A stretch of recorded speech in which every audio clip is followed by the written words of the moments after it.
going live. Do you remember that? Aye. What? It was brilliant. Going live. Going live in the morning. Philip Schofield and Sarah Green. It says we're going, but oh wait, there we are. Are we there? Right, I'm going to close Yes, that we down are. now. Well, we're live. I wonder if we'll get Emily coming in. If not, Well, How we do we get know? quit. How do we know? You'll see them in the live chat. I should see them. Nice. So it should. I've got like the kind of. Hi all, if MD is watching. Hello. Philip Schofield and Sarah Actually, Green. we've got one. Better close that. Yeah, you better close it because it echoes because it's a 20-second delay. Is it 20 seconds? 20-second delay. Yeah. In case if one of MD us says something really offensive. just stop. Stop. It could happen. It's a It free. could happen. It's a free will. That's the point. It's Well, as casual as possible. I'm about 8 beers in, so you know. I am officially embracing the quarantine. I'm having gin and diluting juice. That's what's Lovely. happening right now. Gin and diluting juice. Mhm. Cheers, everyone. I'm on Punk IPA Cheers. as usual. Cheers, everyone. And if you're watching on catch up, that's what they've got really good. We've done a pilot 2 weeks ago, Claire, just to let you in what we're doing. I don't know if you've seen it. We did a pilot because we thought me and John used to work together. Okay. And he's moved on to pastures new now. And but we used to kind of come in and chat a bit about Power Apps. So John's a SharePoint developer. Nice. Obviously, this comes from a Dynamics kind of model-driven app side. John was doing a bit of Canvas apps. I was doing a bit of Canvas apps, and so our worlds kind of overlapped a wee bit. Yep. And it was always fun coming in and learn a bit about SharePoint and a bit about how John was doing it. John found it fun listening to me gibbering on about my apps and Common Data Service and Dynamics. Yep. And missed that. And so we decided before the COVID-19 thing happened, we just decided we're in the pub actually, and we thought, like, let's just, because we're trying to meet up monthly and it just didn't happen. Let's just do a kind of 2-week thing where we'll catch up, have a chat about what we've been up to, Cool. and just show. But then we'll tailor it for a wee bit for the kind of community, and I'll teach John something about CDS. He'll teach me something about SharePoint. Maybe we'll get some guests on, and they can do the same. Cool. From their specialist subject. We kind of planned. We thought we'd do a few, and then get maybe even like a kind of. There could be a bit of a competition. Maybe in the future, get maybe somebody specialising in something. Although I think Mark's doing something like that as well now, and somebody specialising in SharePoint. One of John's kind of SharePoint buddies get one of him on his guest as well. Cool. But just try and mix it up a bit and try and cross Definitely. the communities. Yeah. So, intros. So I'm Paddy Byrne. Again, said come from a Dynamics 365 customer engagement background, more specialising in sales and customer service. And I've kind of recently I've hardly done a proper sales one in ages, a full-on sales one in ages. It's all been bespoke common Power Apps stuff that I've been doing, which is a bit more like what I did back 5 years ago, where I worked for a bigger partner. John. I'm John Condren. I'm a SharePoint developer historically, but I guess like more an Office 365 consultant. You know, like I don't think you can just be a SharePoint guy anymore. So like do a bit of Power Apps, a bit of SharePoint, a bit of I've done some Teams training today with everybody wanting to be like desperate to work from home now, even though we've been telling them for 2 years, like you should do this, you should definitely do this, and but now everybody wants it. Yep. So it was good that I done a webinar just via Zoom like this, and I've done one a day for the last 4 days, and there's been like 30 to 40 people on each of them. So that's good. That's a great turnout. Especially today, because like today's a holiday for a lot of people. Bank holiday. So it was really good. Although I did get a lot of people saying, why are you using Zoom for this and not Teams? Yeah, I'm also thinking those words right now. Well, it was really difficult to demo Teams like from within Teams, if you know what I mean. Inception. Teams. I just kind of seemed a bit wrong. So there was things that I couldn't do, like because it was a meeting, I couldn't show how to create a meeting and start a meeting and all that kind of stuff. So I thought we'll use Zoom. Cool. But it went really well and people seemed really happy. I wore a different hat every day. So nice. That was good. So yeah, sorry, I'm just rambling rubbish now. No, that's the point. It's about just casual chat. That's me. That's what I do. Although Well, Claire, every project I come across now, I seem to think this would be better as a model-driven app, and so I really need to. So I really want to just jump over the fence. I really want to be involved in that world. I definitely. Yeah. I think it's amazing. I think it's incredible. Like, but so yeah, that's where you guys come in. Absolutely. Aye. Learn me. So Claire, do you want to give us a bit of who you are and what your background is? Yeah, so I'm Claire Carmichael. I'm a functional consultant. So again, a Dynamics background primarily, but model driven through and through. Looking at big projects, so they are the sales, they are the marketing implementations, they are the PSA implementations, just those big old Dynamics products. Then that kind of gets a bit boring because they're usually quite cut out. And so it's, for me, it's that community engagement piece to get those small niche challenges that then you can try and solve them with the other bits of the Power Platform. So that's where my love of Flow and all of those other lovely cool things really come into the fore. That's still interesting. You're saying you're doing this. So first party apps essentially. Yep. And you do much customization on them at all now? Yeah, no, we do, but it's obviously the way that the program's going, the way that the software works now, the less you can do, the better. The more you can stay within the confines of what it can do, the better it is, because it's going to upgrade twice a year whether you want it to or not. So the more you do to it, the more risk you inherit, the more technical debt you might end up with. So where there are additional processes, it's about then using those other functions and then bringing them back in. So whether that is multiple model-driven applications that are custom, that are then sitting on top of that PSA implementation, for example, or if you're looking at marketing, it's more about knowing the product well enough to know when not to use it, and actually saying what you're trying to do is better done outside the system. And then we use something like Flow to integrate that data back and forth to CDS because we know we can, and then you can go on to use it elsewhere.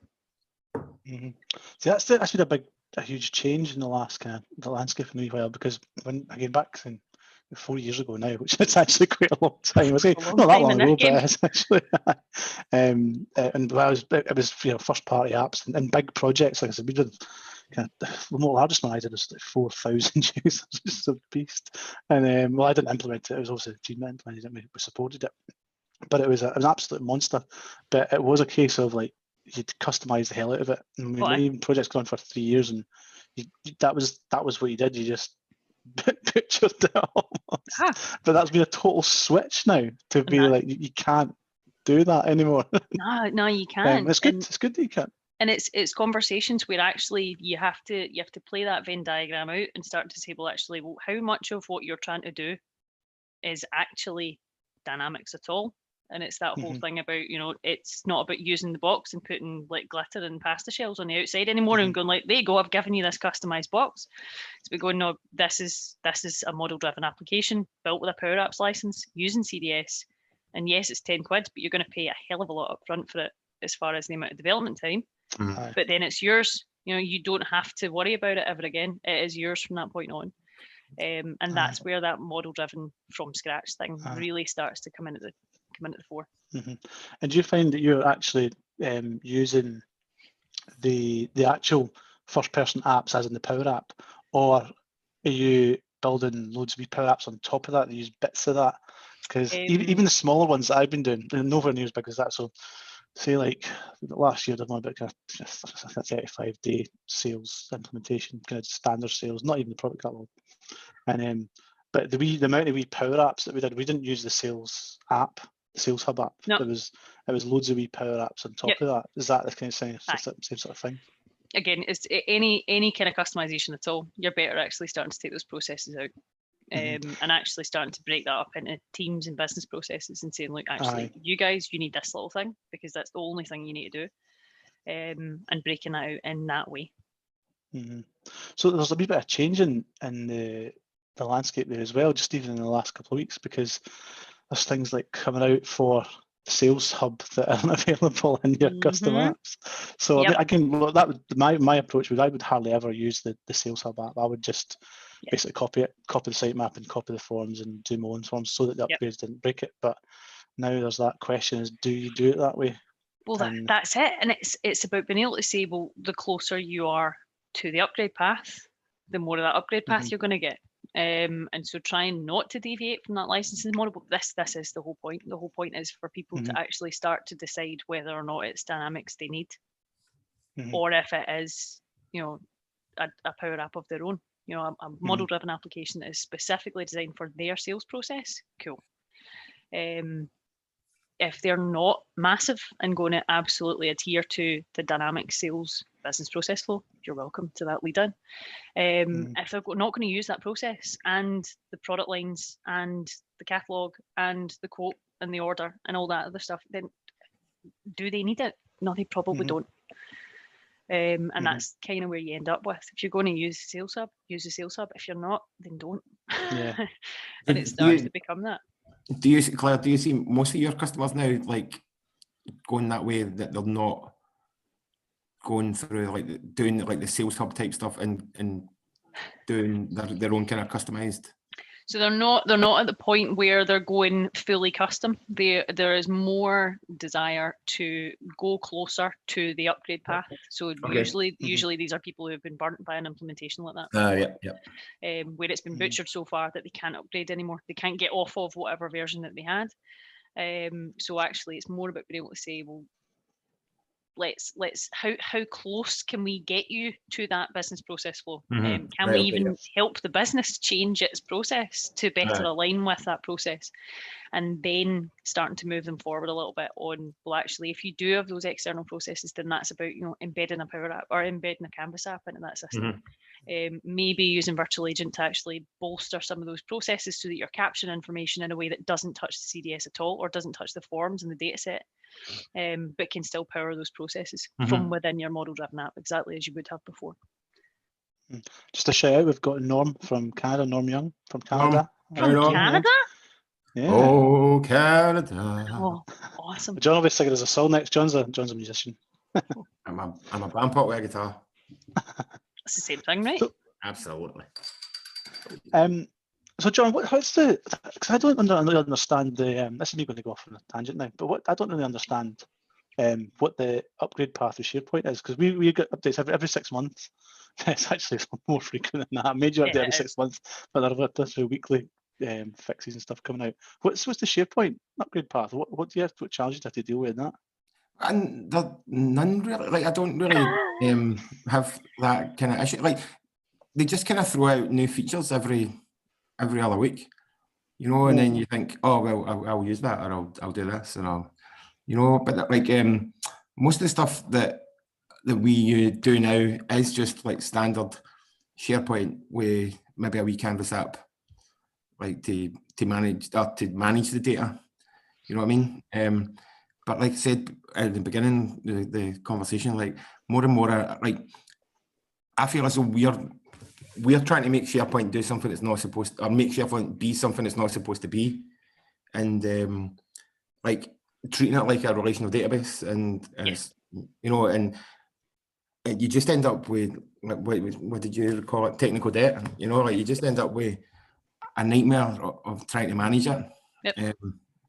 So I don't know. I feel quite bad about it, because like I love SharePoint. You know, I thought it was great, and now I'm like, I don't think this is where I really should be. I don't know if I should be saying this in a live when my boss could be watching.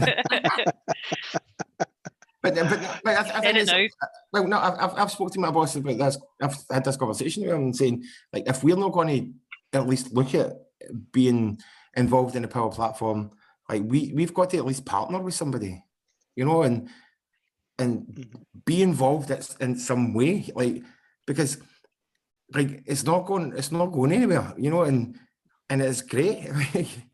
Like we need to be in that world, and so I don't know. I mean, it's a bit difficult now, but that's the right thing to say when you've got two Dynamics consultants in front of you. Yeah. Because you're not going But to the thing persuade is- us otherwise. We're a but the bit thing is, biased. you know, like if I'm talking to a customer and I'm saying, and they're saying to me, "Is this the best thing I can do?" Like I don't want to lie to them and say yes, it is when it's not. You know, and if I know that there's something that's probably what they should be doing, then I think I should say that. Aye, absolutely. The customer. Yeah, you should. Yeah. You should. Yeah, Yeah. that's that. Again, if you've read that book, Naked Consulting, Getting naked, aye, it's Get great. Naked, excellent. That's the way to do it. And trendy stuff. We've got some more viewers. We've got Kyle. Kyle's in. I was going to give you a shout out later on, Kyle. Actually, Okay. about talking. Kyle Smith. Oh, Kyle Smith's on. Yeah. I mean, that would be nice. Cheryl Netley, she's on. Cheryl. Cheryl, so Cheryl, and Norm said he's going to be sending this to Microsoft Internal Affairs, John. Yeah, but to the CDS team, like to the Power Platform team, not to the SharePoint team. So this is the thing with live streaming, anything can happen. Yeah. It's already more stressful than I thought it was going to be. Have you not got that nuke button ready, Paddy? I just need to remember and hit upload. I'll do it. The format of the show, we've done a reintroductions. We've explained a bit about why we're doing it. Really, again, it's just for guests. It's really your platform. I'm kind of doing this because I want to focus on presenting and training skills this year, and so I'm doing something live. I've done YouTube videos and they're recorded. You edit them and they go out, but doing something live is a bit different. Is it easier? I still don't know what's easier or harder. Sorry, the ones I did this week are the first ones I've ever done, and I think they went well. I was surprised when there was 30 odd people on the first day, and I was even more surprised when there was 30 odd people on the second day. Weren't the same people? It was the same people, eh? Bloody hell! Incredible. That's hugely impressive. Yeah. And there was the same people all week, and I kind of got to know them and saying, "Oh, hi, Martin. Thanks for coming back." That must be quite daunting, just logging in and then knowing that 30 people are there. I suppose if you're doing it remotely, you can just kind of not look at the number, just focus. Well, the thing is, because I had the waiting room on, so I had to make sure I was managing that and making sure that if people who came late, I was like, all right, okay, come in. It was. So I had to kind of make sure I was watching who was all there and what was going on, and then it's kind of nice when you say something that you think's quite cool, and you look at the videos and they're all kind of.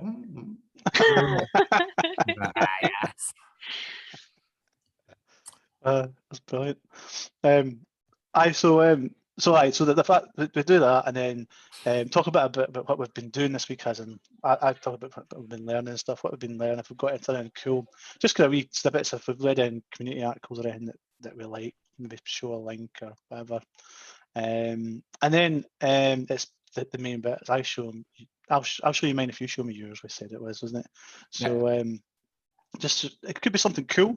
Could be something quite basic, but that somebody's interested in. Again, because we're trying to get maybe some people involved with the kind of the SharePoint community, or maybe who haven't used CDS, you can keep it basic, something that they might want to know. John said this week he's put a request in for solutions actually. Oh really? I'm not doing solutions. That is a good one. That is a good one. It is a good one. It's a very good one because they've put a night class in for that one, Paddy. That's a good shout. Actually, solutions is definitely one that especially with this all the citizen developers and the Office 365 developers who've not, because solutions we've been using for years, and we just know what they are. And so that's a good one for them to learn about, because I remember starting solutions and just going like, what's the point in that? Because I was CRM4, and so there was no solutions. It was just one default solution, and you customized it. And CRM 2011 they introduced it, and of course didn't use them for a wee while because you just thought, nah, I don't want to bother with that. Why would you? Starting my career, I'll learn them later. And then when you actually look at them, they're just like, what? That doesn't make sense. What, you can delete them and it disappears, but it doesn't. And but that will be a good one, and one that we will do. I've got a Yeah, great that'd be solutions wonderful. analogy. No. Are you volunteering, Claire? I'll come back for that. I love that one. Yep. No, you Right, volunteering. you can do it. Yeah, Yeah. apparently You can so. do it. Aye, that's what's just happened. Yeah, That man. sounds like that's you. You've signed Yep. up to do solutions. Isn't Claire wonderful? She just volunteered for that.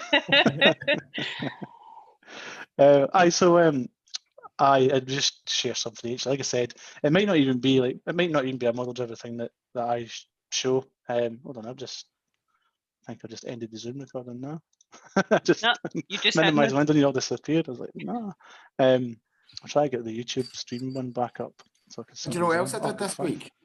I listened to a wonderful podcast with our very own. Yes, Paddy indeed. Bum. Yeah, Where was that? Mark Smith's podcast. I listened to that. Oh, What? aye. You were there. How many other podcasts have you had out this week? Yeah.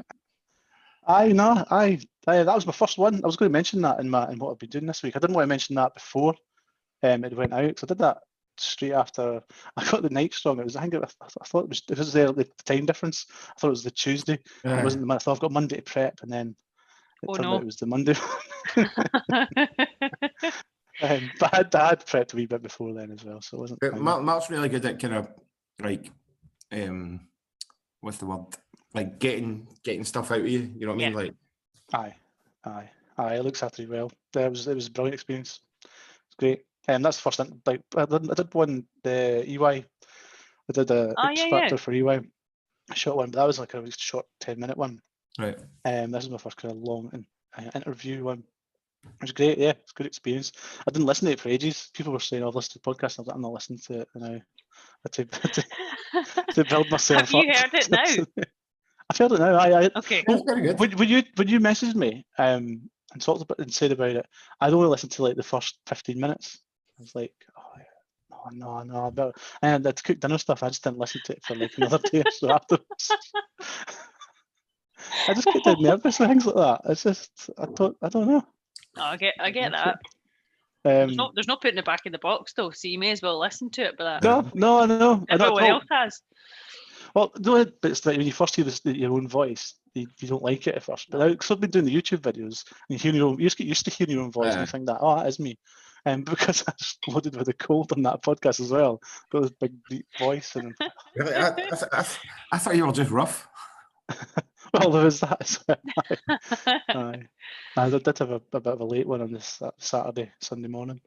But I know it was a great experience. That was good.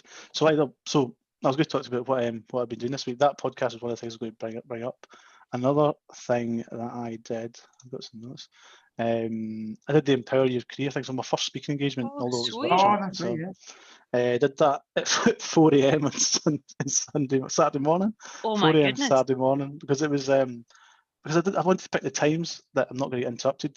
Absolutely guaranteed. My very first session, so I was like, it was the week before, Thursday before it came up, and it was aimed at people. It was a kind of 40-hour conference aimed at people wanting to start Power Platform. So I had a few storyboarded sessions out because I've been trying to pluck up the courage to do this week. That was my shout out to Kyle, actually, because it was his talk. I went to there because I was thinking about doing it anyway, but he was just like, "Do go for it," and I had a chat with him afterwards. And I'm like, it's the first time it comes up. I'm just going to get sessions in there. Of course, we're virtual now as well, so that makes it probably a wee bit easier. Although more people are probably going to see it, and it's recorded. So, one of the things that Kyle said to me, he says, "I'd be more nervous doing YouTube because it's there forever. Once my talk's done, it's done, and I can move on." And then I thought, my first one's a virtual one. Oh no, he said it's going to be there forever. Of course it is. But so the few storyboarded out, but a 15-minute to 20-minute demo.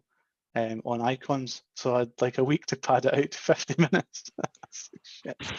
So of course left it to the following Thursday and padded that out. And I got in touch with some graphic design mates who gave me some tips on good apps and icon stuff for apps in general.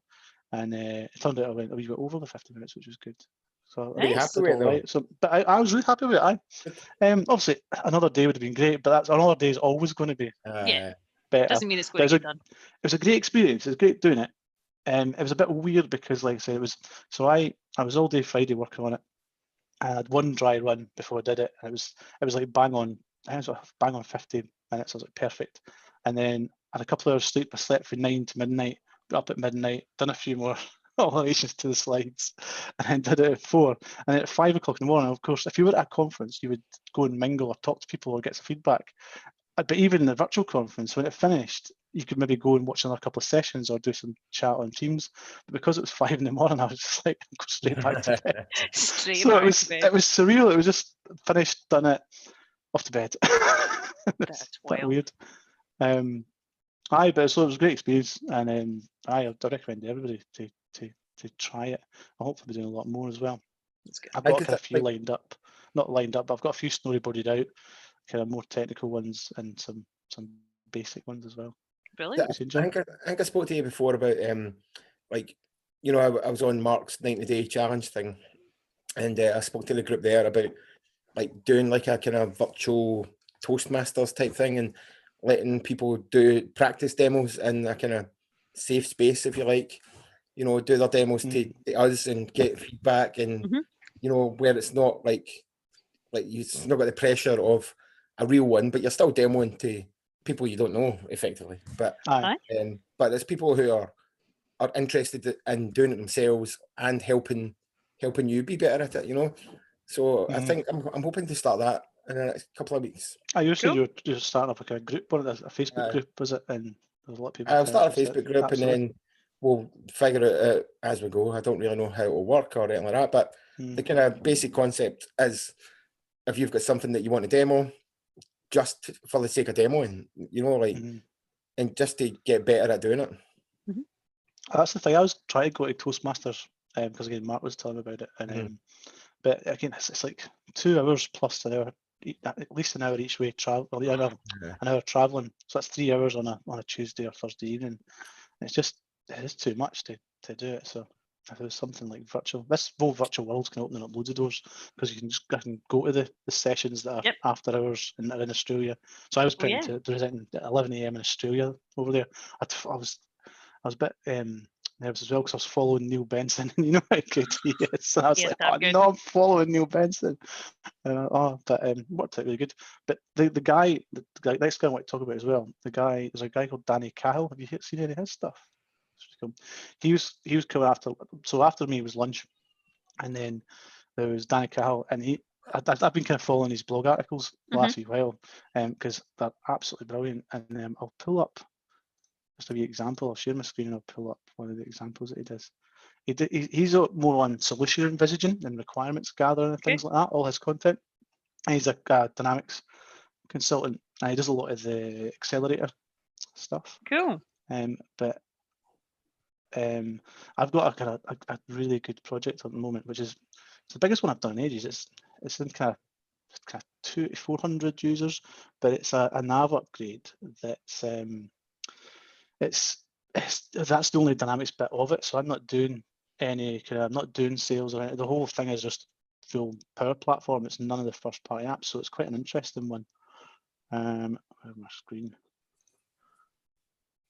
Oh, yeah, I should have mentioned that as well. Like historically, I was a Dynamics nav consultant as well. I kind of started as a web developer, and then fell into Navision, as it was at the time, and then done that for a bit, and then fell into SharePoint. Then went back to doing web development for a bit, and then back to SharePoint. So, can you see my screen now? Then? No, not yet. Not yet. All right, hold on. Let me get it on. So yeah, so he does these things which I think are really helpful. You might have heard these before. Is that shared now? Yeah. Yeah. Oh, I'm sharing the wrong one. Which one can you see? Can you see Notepad? No, I can see. Solutions. We've got a blog. There's a blog. Yep. Yeah. So he does these things called conceptual diagrams, and he does this he starts building these right at the start, and it's kind of a full overview. It gives you an idea of how big the system is, and shows that you've got a shared understanding of the system. And it's just at a very top level, everything that's going to be in the system. So like, this is for the higher education thing. It describes it really well. So it's like a floor plan. So if you look at a floor plan, an architect's designing the floor plan, it does like the main room in the middle is the biggest room. That's like the living room. And so the main part of this higher education thing is students, which is the contact record. So your attention is drawn to that. And then he just kind of goes through each night. So at every meeting he comes to the start of the meeting, he pulls up that and they say, this is the bit we're going to talk about today. So if we click common data service, there's the standard entities. Nice. And then we click these and it just shows that you've got an understanding of the whole system. That's going to change. That's fluid as we go through it. But all these, and then see if you click on these bits here. So we'll go back to common data service, but it takes you through to like the, no, there's another example. It takes you through to the Microsoft Docs website, so it tells you exactly what it is. It's got other ones where he's got some simple ones for like customer service and sales, but I just think that kind of stuff is just like brilliant. That is really good. He does, but all his kind of stuff now is about design thinking and how to show the customer. There's the good one, the customer service one. This is the customer service one, so this will be a bit more familiar to us. To us, Paddy. Well, so yeah, so that'll take you through to. Let's open that up. It does these in draw.io as well, which is free. So yeah, there's the customer service. You got accounts and contacts right at the centre. Queues are quite big as well. These are the kind of the bigger entities that they're going to flesh out a bit more detail. And then if you click into, it just takes you to the Microsoft Talks. So they've got a reference as well, so that they can just say, "Oh, what's the connection again? Oh yeah, that's it there." But all his content's all that stuff, and I just think that's worth a mention because I think that's cracking, especially these bigger projects. You try to recap all the time, but you just pull that up on a big screen and say, check this out, this is what we're doing today. No, I really like that. Yeah, that's quite good. Other things we'll be doing this week are, just yesterday I listened to a really good podcast. This isn't really a technical one, the Uptake podcast. It's Anna Chu interviewing Samit Zaini and Brian Dang. Nice. If you want something nice and light and uplifting, like that'll give you butterflies. So because they've got two of them. I've heard Samit's story before. Brian Dang's story is equally as good. Aye. Brian Dang's. I didn't know much about his background. Was he a teacher, wasn't he? Yeah. He's a teacher. Aye. And it's like played about Power Apps, but it's just it's another cracking story, and he's smiling. I've been trying to help the kids' school because of this, they've been sending out. They've been using Teams to send out the kids' schoolwork and stuff like that, and it's. I mean, I don't mean in a bad way, but like there's the wee boy's teacher is like she's going to retire like after the summer, and she's like, I've got absolutely no interest in them. Or, yeah, not the person I'd be picking for that job. Exactly. So whenever they started doing it, I was like, well, I'll help you, and so I've been talking to the teachers there and just saying, oh, you can do this or do that. And so they've started like using forms and stuff like that. And I was like, when this is all over, or even like after the Easter holidays, if you want to look at like Power Apps and stuff that you can do, like wee quizzes or things that you could make just to make it a bit more engaging for the kids, like because what they've been doing is sending out like a Word file and print it out and take a picture of it and post it back, and I'm like, oh, come on. No. So, but it's only because they don't know. It's not like they just get this kind of forced upon them all of a sudden. We've got to do this, or we've got to do something, and that was what they got. And so I was like, let's do something cool then, and like I posted on Facebook and everything to say to any of my mates who work for companies who are struggling to get people working from home or whatever, like I'll help you. I'll do everything I can possibly do to help, and so there's about 4 or 5 companies that I've helped set up Teams and even introduced them to Zoom and stuff like that. And but I think Teams is incredible. I think Microsoft have proper smashed it. Yep. Teams. Aye. The fastest growing product they've ever released, I think. Is that right? And that was before the last. They got about 12 million new users a day. 2 days or something. That's aye. It's definitely. It's And it did, and to be like, it did get a wee bit dodgy. Like, you know, It's not it quite had a there rough yet. couple of days. aye, but like a couple of days and then it was fine. Aye. I was like, that's incredible, man. And it was like when lockdown just hit, Aye, where we all went home. And Yeah. so fair play. it's amazing. I mean, it's not the reason why I'm using Zoom for this is because you can just direct stream to YouTube. Aye. You can do that at Teams. It's just dead easy. Well, it's not dead easy because it took us a while to get Is it it- is going. it- But I got it within a few minutes. And it was me pushing, it was user error, not pushing the go live button on YouTube. And I mean, the fact you can see like again, like Reese was saying the other day, Chris Huntingford had 55. I went on Aye. to Chris Huntingford's thing. There was 15 or 16 on it. It was hard going, right enough. It was a bit chaotic, Aye. but he was saying he got 55 up on the the virtual virtual pub thing. Aye, that's I'm going madness. to the virtual pub after we do this, after we finish here. Like last week it went on till 4:30. The week before it went on to 5. So we're going to try about record breakers this week. I'll be It's a going long to my weekend. bed probably. It is, yeah. Well, I'm working Monday. I'm just working it Aye, same. because may as well. But Well, yeah. my company said today and Monday you can have a half day, and like we won't take any holidays half year or anything like that. Just That's cool. That's nice. because usually we've got to book we don't get like the kind of statutory holidays. You just get it added onto your yearly allowance. Yeah. I'd say that's the best way of doing it because not Aye, everybody wants them. We're forced to take holidays. So what have you been up to then? Have you been up to any this week, John?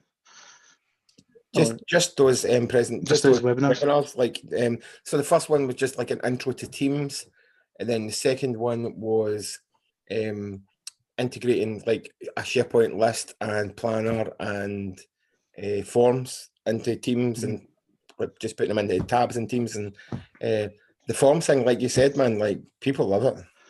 Aye, that's Right, man.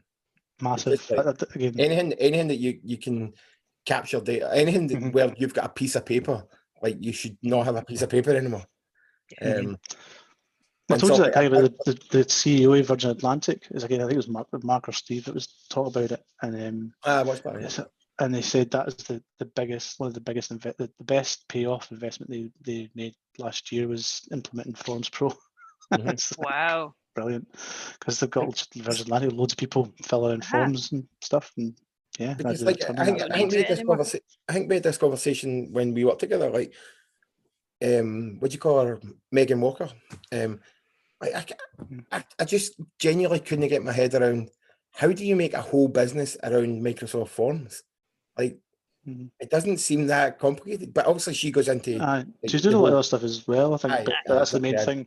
but it's incredible, and she's amazing. So like, she's amazing at kind of getting the most out of it. So yeah, that's what I've done. Then yesterday was, I can't remember what yesterday was, and today was about like Power BI and Power Apps and all that kind of stuff. Nice. Cool. That was good. How about yourself, Claire? Have you been up to much? Doing anything? Yeah, no idea. No, so I'm on a number of projects just now, so fairly crazy busy. Just sort of normal first party application implementations. But obviously you and I, Paddy, have been working on a kind of secret project which is almost ready for launch. So Sorry about that. That was a wee interloper there. The I didn't know. secret to John. no, not at all, not at all. We're just sort of sneaking it out just now. So we're doing kind of invite only until probably next week will be official launch and release. So that's kind of where my demo for tonight comes from, Cool. because that's where the fun stuff comes from. We did a big announcement on that. Are you doing some announcement on another podcast? I am. I just don't know what day yet. So probably not towards the end of the week. Yeah. So, Yep. So follow Claire we'll get and that find launched. out. Follow Claire on Twitter and find out about that podcast that you're making a big announcement on. Cool. So, do you want to? John's not going to show us anything this week. He's been John's too not busy going to doing show his us anything teams. this week. Nah. I'm here to learn. Fair play. So, Claire, do you want to go first? Or should I go first? Do you want to go Do first? you want to go first, and I can go and top up my beverage? Well Aye. done. Do you want me to go I've run first? out of diluting juice. See, that's the lesson. disappointing. That's one. So last time we did this was a pilot to see if all the technology worked, and it worked all right. Other than the fact that I ran out of beer and I had to go to my. Well, I've got a beer fridge in my office, but I had to run over to the beer fridge and get. I beer. didn't That was the only thing realise that I went was wrong. going to need to have supplies down here, because if I just put things here, then I could have done this, and no one that's, would have well, noticed. that's what I've done. I've got a few kicking about at the front under the monitor. Right, so I'll be 2 minutes, and then I'll be good to go. Oh, you mean you don't want to see Paddy's? No, I do. That's what I mean. But I can't demo from the kitchen. So 2 seconds. Yeah, I've only got one left as well, so I need to go and deal with that. But I can take you with me, Paddy. In fact, I'll go and do it right now. Yeah. Let's go. We're gonna go for more beer. It's like I'm walking up to the bar. It's just like it, John.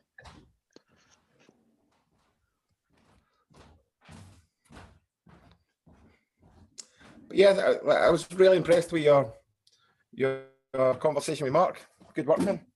I was nervous about it before because it's quite a big one, but again, like I said, Mark looks after you, doesn't he? He's a pro at editing as well. See the amount of editing he must have done to edit out all my and. Is that right?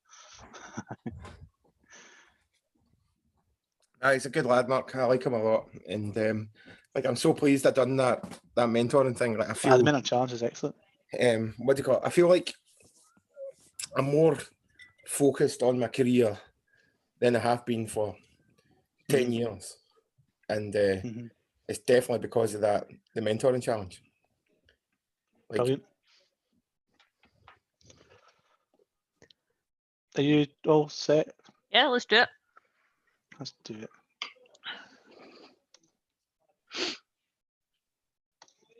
So I put together a few slides. As I said, I started putting together a couple of these slides just because I want to practice them. Oh, I don't want to share that one. I want to share the other one. So let's practice just, again, like I said, flexing PowerPoint muscles and presenting muscles. So put together a few slides, and I realised I could probably talk for hours. It's probably actually a full-on session on business process flows. So to cut it down, so we're going to be quite.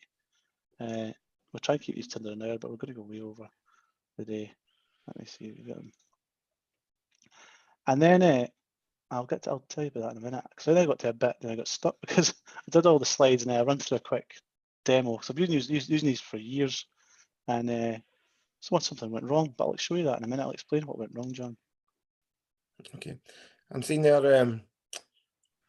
No, Norm, I won't be playing guitar in this session.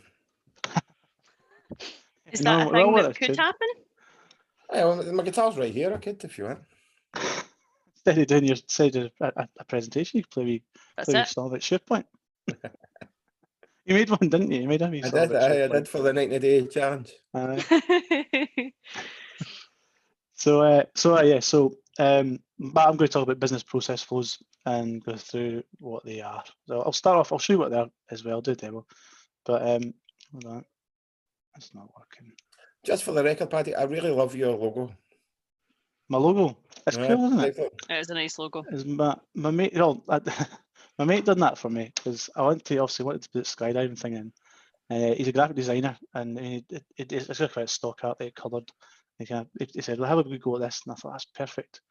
And then I kind of made there is a wee bit of story to it. It's not just completely made up because I figured it symbolises teamwork and skill and acceleration, which is all what we're all about.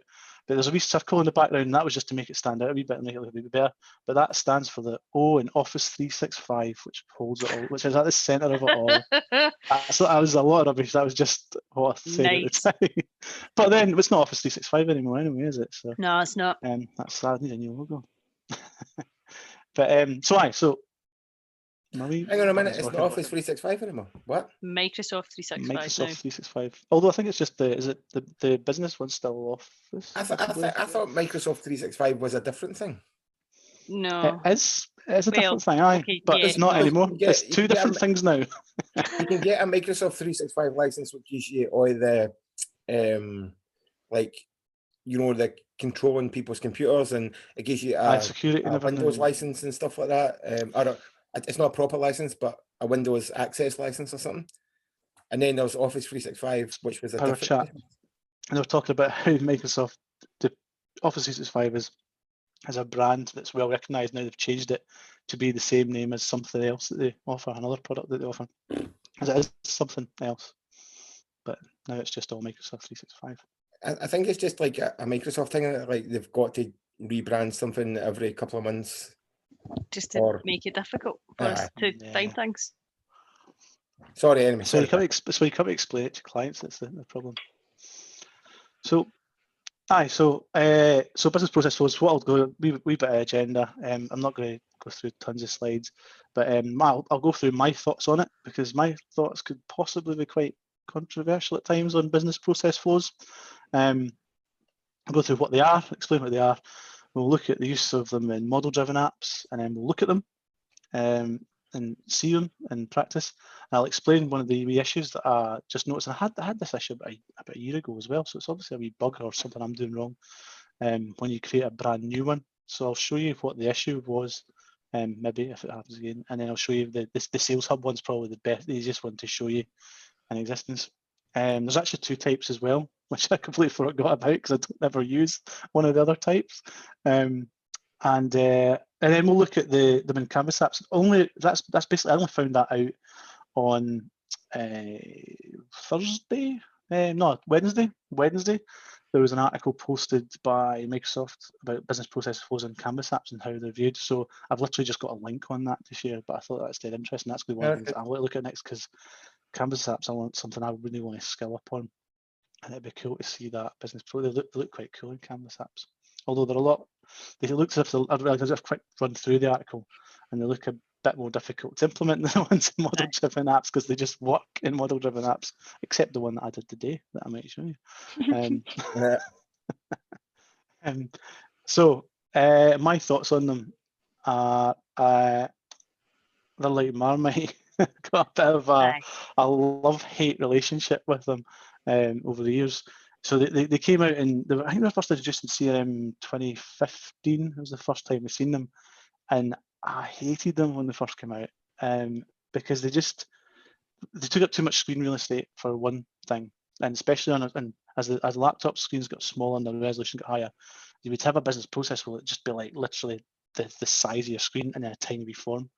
And they used to be a right pain to build as well. They were different. The way you built them was different, and they were right pain. And that's one of the things I hated. So I'm going to go through the things I hate about it first, because I'm quite negative about some. And then I'm going to go about the positive things. We've got to be honest about these things. So yeah, it took up far too much screen real estate, and it's dead easy for people to have far too many of them. There's supposed to be a process that sits along your time. I've worked in implementations, especially because it was kind of maybe one of the first features, other than business rules as well, that was aimed at that kind of citizen developer. That you didn't need to be the big selling point was you don't need to be a developer or even a CM consultant to build one of these. You can just like build them on the fly and update them. And I've seen, again, in big implementations, like I said, we've done ones like 4,000 plus users. The amount of business process flows that were just thrown in there, and they just grew arms and legs. And also because they're quite easy to add steps and things, stages to. I've seen some of them with far too many steps. So like you'd see the whole screen with these tiny blocks. We're like, I think I've seen one. I don't know if there's a limit on how many stages come out. I think that was maybe an exam question one year. But I've seen one that had something like 17 stages in it, and an old CRM 2015 thing, and it was just, you can't even read the names of the stages because they would just go along, and the amount of nested if statements within them was bad. And then John walking about the pub. I can't tell if he's walking about or if he's had enough. He's in a 90s rave video. It was wild. You were like, oh. That's how we But the background was static throughout. It was really weird. That's how we free cigarette, isn't it? I'm going to wait until you start, and then I'm going to listen from the door. Unless you want me to take you with me. Yeah, take us away. All right. Why not? Business yeah. process flows on the back step. That's the way forward. What So- time to be alive, eh?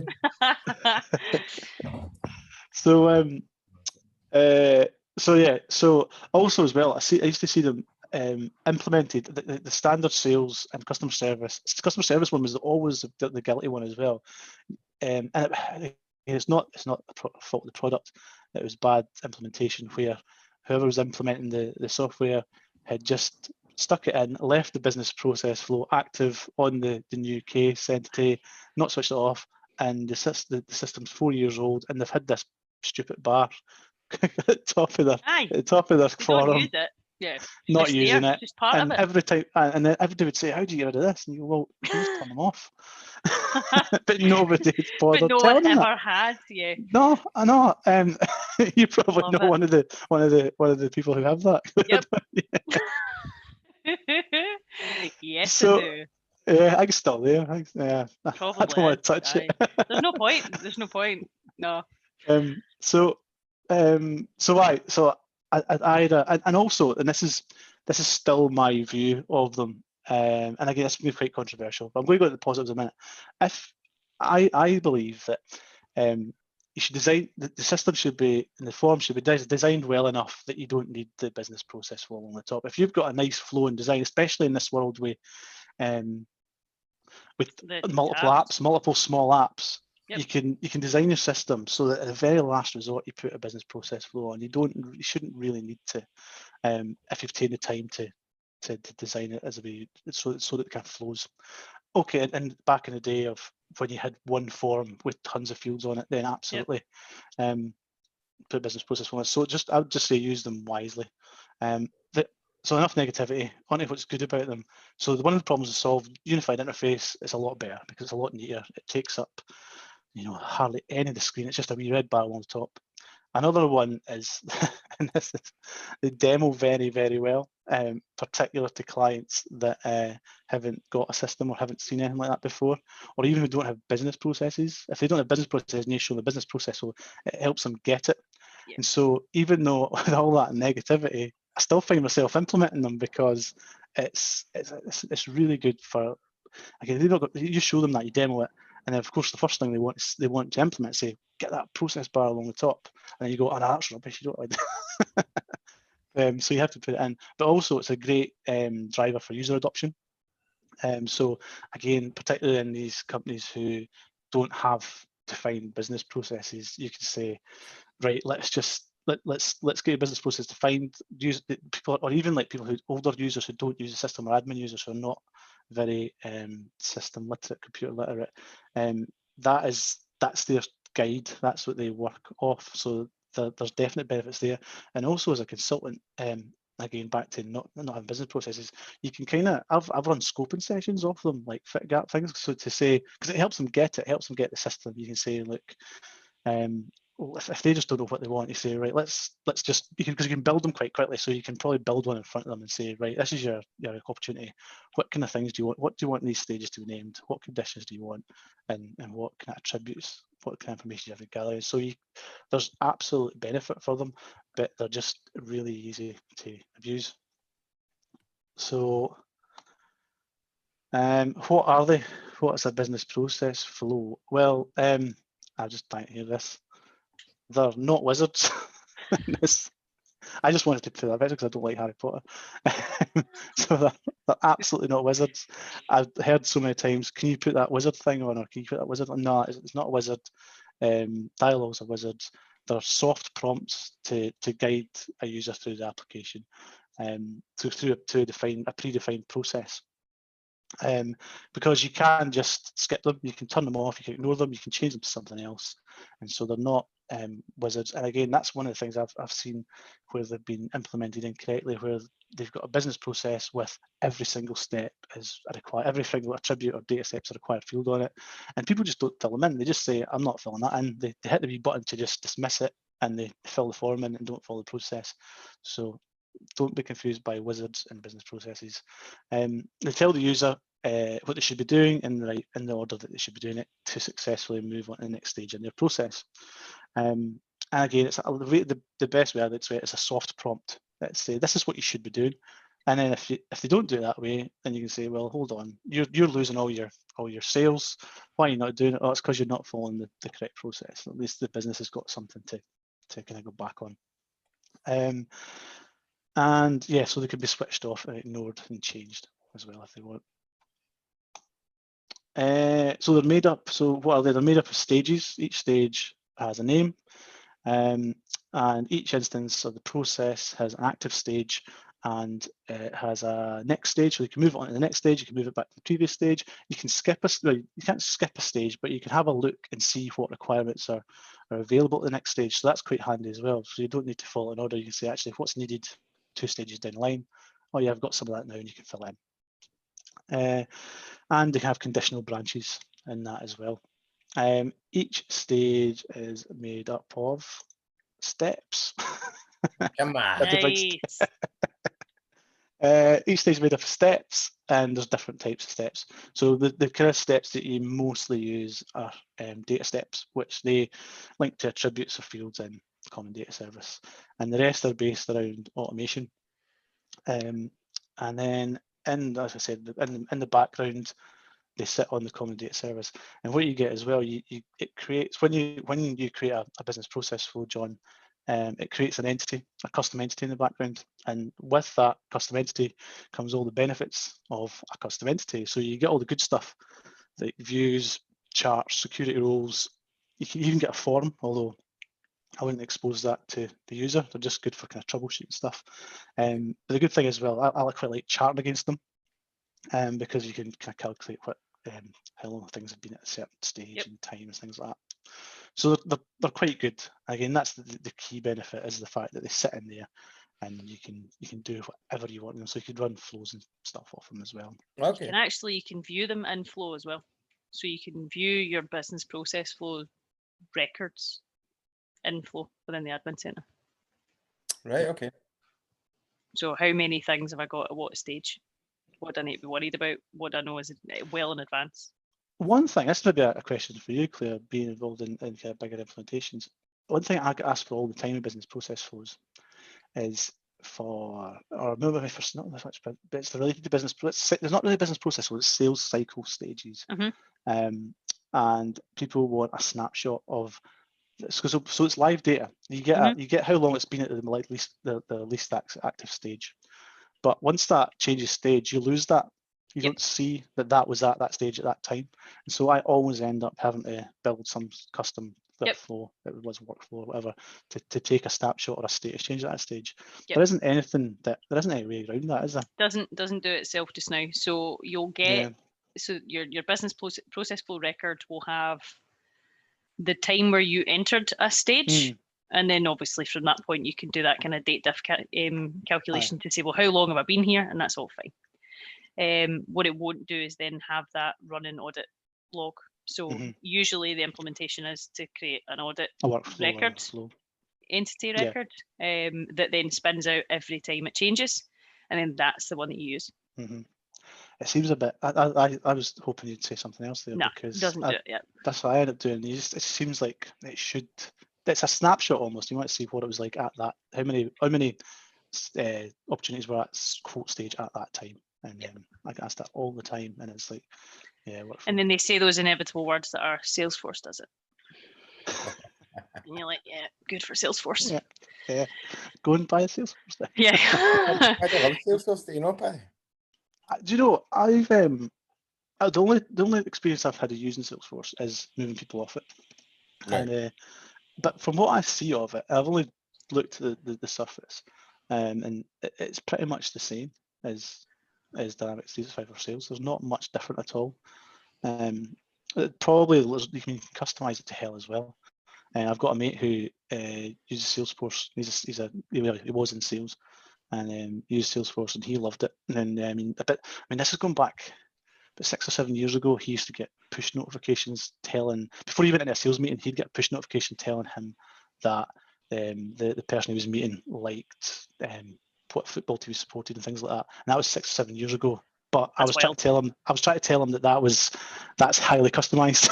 I was like, that's not Salesforce, that's something else that's in the background. Yeah. And I was like, Dynamics can't do that, but well, can soon.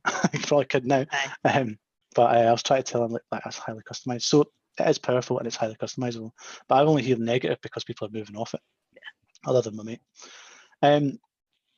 That's quite a run through what a business process is. I'll just show you that quick one, that blog, and I'll bring that up at the end to have a wee look at how they would work using Canvas apps. All I know at the moment, and I only just found out, is that, well, I always knew they would be able to use them in Canvas apps. How you got them into it, I didn't know, and that was one of the things I was going to look into. But there has been a TechNet article published by one of the Power Apps program managers on using them in Canvas apps. It looks a wee bit more complicated than what I'm going to show you today. Well, I just need to. Well, I just want to see the basics. Like, I guess, like for me, not knowing anything about them, like the fact that you said that the demo really well is probably why I'm really interested in it. Aye, the demo really, I mean, again, especially to customers who don't have a system, they just go like, oh wow, I can actually see my processes and I've got full control over my processes, that it works well with them. So I'll show you the sales one and how it's made up, and then I'll show you a customer that I'll show you how to create one. I'll share my screen first.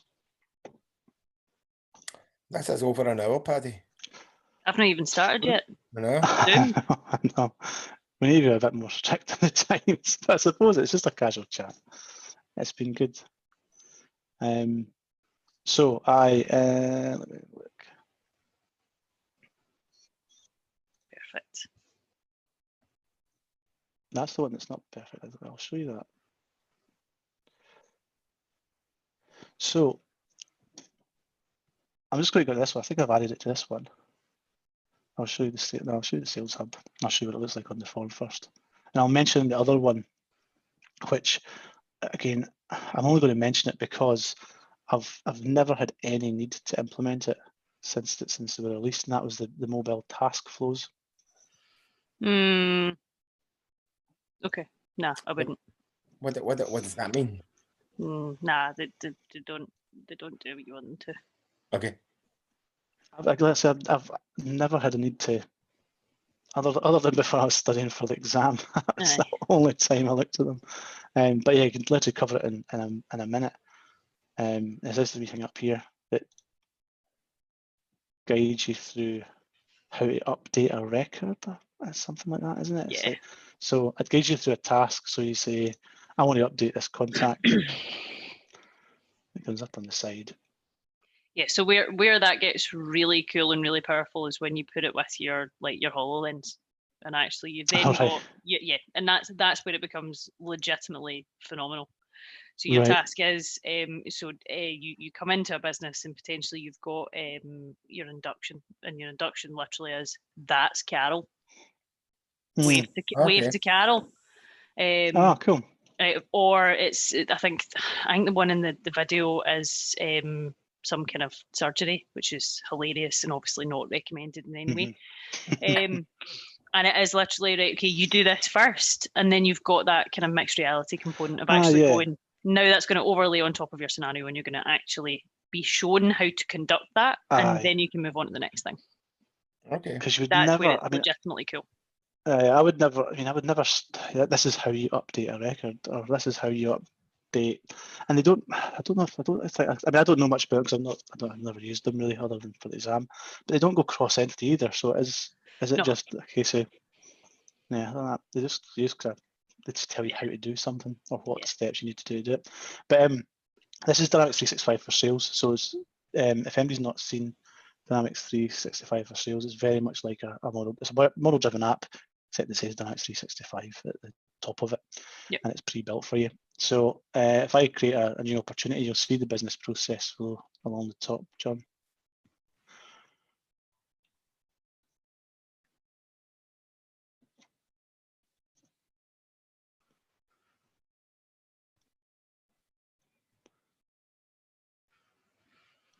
Maybe. It's coming. There you go. There you go. So yeah, so John, have you seen these at all before? Only when we worked together and the kind of Right. what was it, the So when they were chevrons, not even when they were targets. Yeah, so they've changed. I don't remember. I just remember seeing it on the, what do you call it, the like cases for like your Yep. internal. help desk type stuff. Aye. So this is the sales one. So it'll probably look a lot different from when you've seen it. These are the stages, the stage names. So qualify, develop, propose, close. And like I said, you can. You can't do it because it's not been saved. So I save the record. You can. It's just really slow. So if I create a new opportunity and save it, you can open up these stages and it's got a kind of listed tasks, or it's attributes, but it's information that you should be getting at that time. What you find a lot of clients as well do is that they fill these up with loads of checkboxes to say, they see that one and they go, oh, mark complete, that's what I should put in every one of these stages. But as you fill these in, so like if I fill that in with a contact, it'll populate the contact on the form, so it's sharing the attributes that are in the common data service. And then I can move on to the next stage. Once I've got that filled in, you can make some of them required. And so that's in my sales cycle. This is really good. I'm still again, I'm Marmite when it comes to them. I'm still not fully sold on them. They again, like I said, demos well, because you can say, oh, that's my sales cycle there. I can see exactly what that opportunity, what stage that is in my sales cycle. Although, again, I'm not going to go too into that, but there's a debate about the sales cycle and the stages of the process flow as well. This is the process and not the sales cycle, which you end up always having to do some jiggery pokery to make the process along the top match the sales cycle. But yeah, as you fill these in, it fills in the form. You can skip next step and just have a look at what's coming. Okay. One of the cool things in the unified interface is that you can click this wee button here, and it comes down the side, which I think's awesome, because again, you're taking up less of the form. When in the old interface, classic interface, this used to just take up far too much space, in my opinion. Actually, quite often you couldn't read what was in the boxes either, because they were all stacked on top of each other. And it tells you how long it's been at that stage for, so you can identify bottlenecks and whatever process you've got. If you see a case stuck at of a certain type stuck at or you see loads of cases at a certain type stuck at develop for ages, then you can identify them quickly and go and have a look at them or get somebody onto them. And these are conditional as well. So like I said, you follow the process, and then at the end you end the process, and that's how they work. They're conditional, but the other things you can do some cool stuff, like once it enters or exits a stage, you can do automation, so you can run a flow. There's a preview at the moment, so you can run a flow of, so say you've got a stage on a quote, and the quote's a high number, and you have to approve there's an approval process for that. So you could essentially do an approval process to ping approval to somebody and say, I approve that, and then that can automatically move it on to the next stage. So I quite like that kind of idea with them. We did some really cool stuff as well. In this scenario here, you've got an opportunity. So when you close that opportunity, does that move to another stage based on the data that you've input? Like an opportunity becomes an order or whatever? Not in the sales one out of the box, but they are all things that a set could do.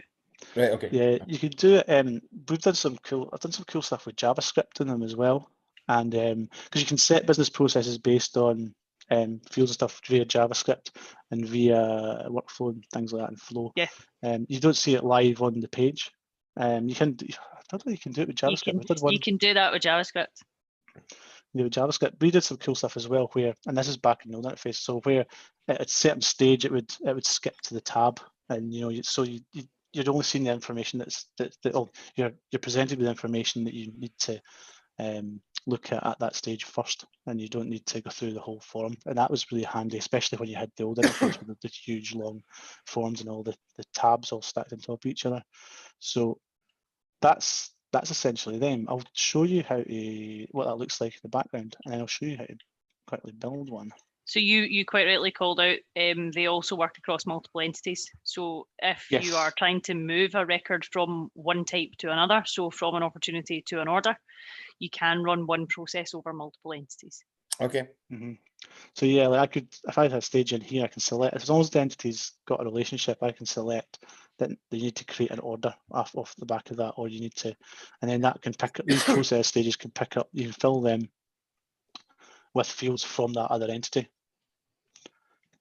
So if I have a look at what that looks like, and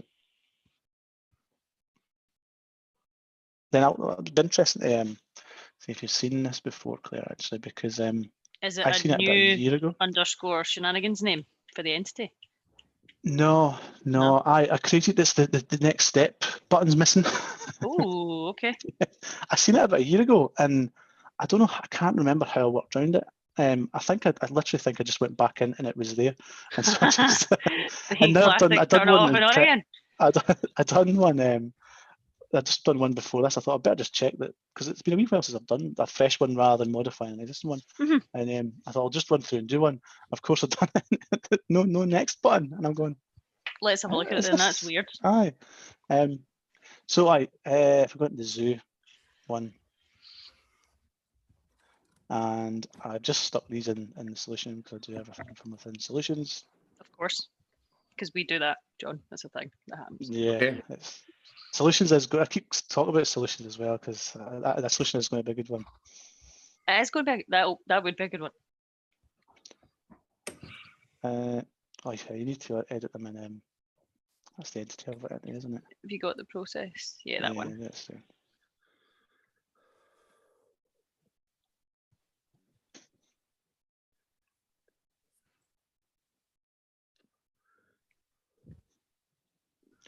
And so yeah, so that's how it looks, John. So you've got your stages Okay. along the top. You can add another stage. So each just one of by, them is one of those targets. They are the stages. Right. Okay. And then if I click details, that's all the data steps. So that's all the fields. If I wanted to add a new data step. So that's all the fields that were shown when you clicked on the wee target. Yep. The wee target. They don't necessarily have to be on the form, as long as they're in the entity. You can drag them across. Okay. Cool. They also don't need to be writable. So things like you called out, send something for approval. So you can have like your approval status in the business process flow, and it can be set to no and read only. And then once your approvals come back, that read only field gets updated by the flow, and that then lets you ungate and move on. That's good. See, I can see like customers that I've got who would love this, man. Well, yeah, I mean that's what I'm saying. You don't need a Dynamics license to use them now. No. And did I read right? They're doing some more stuff with them. They're expanding them to be available in other applications as well. Yeah, so if you build it from flow, you can technically run it multi-application rather than multi-entity we were talking about. Yeah. So you add your steps. The good thing as well is that these automation steps. So the one you tend to normally use are the data set ones. You've got a workflow, which we're not even going to go into because you would very rarely do a workflow one nowadays. It's legacy. Are they the kind of the old CRM workflows? Aye. Yeah. The only time you would do a workflow would be if you wanted something real time to happen right there and then. Yeah. So it might be a warning to say you can't go any further because the information you've given us is garbage. Okay. Cool. Okay. Actions. Actually, I don't know what's happening in actions. Actually, I think they got replaced by Azure functions, but they're essentially it's still part of that classic workflow engine, but they're a bit more powerful. That's all you need to know. Available in Flow as well now. If you use the right connector. Yes, yeah, they're available in Flow as well. You can call an action from a flow. But I heard they were going to possibly move into Azure functions and moving them over to get rid of that whole legacy workflow engine. And then flow step, which is in preview, so that'll allow you to run a flow. I had a wee look at it. I've not actually done this in any implementations yet, so I had a wee look at this today, and it's just the same thing. You just select your flow. So, and you can, if I look at one thing I noticed there, it doesn't tell you whether it's enter or exit. I think the workflow one. If I put workflow one on there, it says whether whether a stage enter or stage exit. So that's missing from the flow one. So then you might want to do a workflow one. You try and avoid it, but no, so because the flow will only trigger when it meets the criteria, you can define that then, or you can technically trigger it when it goes in and not actually make it do anything until it goes out. all right. Did you not say the other day that you're involved in a project that's using workflows, Paddy? Oh, we all No, are. We all are. There's one I don't want to talk about. Shush. Oh, just don't get me started on that. Sorry, Claire. I was just having a wee comment about my previous employer. Not going there. All right. But workflows, there is a need for them sometimes, especially if you need. I found when Flow first came out, and I try because again, if you've got a tight budget, and I was guilty of finding needs for real-time workflows because I just didn't have the time and didn't want to go and learn Flow. But once I started on it, I was like, yes, it's fantastic. It's miles better. It's incredible. Like, see, when I was demoing that today, like you could I could see the people and they were like, you could see them thinking about how they would use it, you know, and that's really cool. When you show them something and then they're like, oh yeah, like I could use that there and there and there. It's great. I know, Flow's awesome. Power Automate's awesome. Power Automate. Power Automate, yeah. sorry. So that's a business process flow at a basic level. I will do this one. I'll also show you the entity. So if I go into advanced find,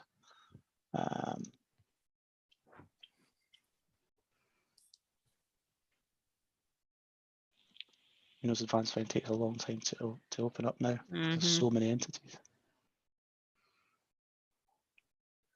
And I'll go to the opportunity sales process one. I modified this form just so you can see the fields that are on it. I haven't got one.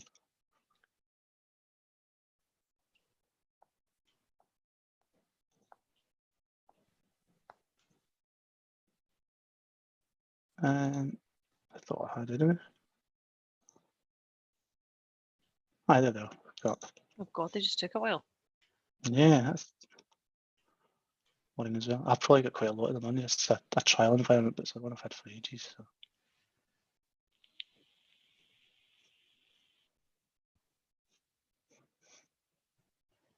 Oh no, it owns opportunity.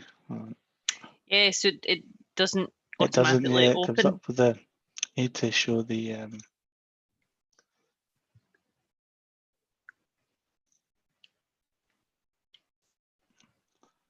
So you can see the sort of columns you've got there, John. So, like I said, if you're doing charts on this, you can get quite a bit of information. You can see when it was started, which is the created on date, what the active stage started. That's how that time's calculated. All right, okay. When it was completed, who started it, and then you've got links to the entities as well. So you've got so this one's costs, so that's multiple entities, so it goes to sales order, so you'd have a link to your sales order. And the traverse path's quite a handy one for, I found that handy for, again, if somebody's want updates or imports, you end up putting the traverse path. So that tells you a link to each of the different stages that it went through to get there. Yep. Okay. Can I ask one more question? So, you know, like this can become a sales order and an invoice. So is Dynamics 365 Sales Hub like a proper finance system then? No. I very rarely go past order with Dynamics 365 for sales. Okay. I usually create the order and then the whatever ERP system they're using picks it up. If you're using the Business Central integration, you can push the order to Business Central. But yeah, Bill, sometimes you're asked to force it in, but I always try and say no to that. Or you convert the order to the invoice, to the sales invoice that would be created on our end, and then you use that as the kind of the trigger or the postal record, right, to send that to an ERP. Okay. So yeah, so let's just build one, and I'll show you what happened. Let's see if one's already there. No. Another thing you can do as well. So if you're in Flow, you can create a new one from within Flow, a new business process flow, But you get because it's not solution aware, and it's not within a solution, so you get that prefix, that new underscore prefix that will go into in solutions. So the only way I can find to do it is going to classic view, unfortunately.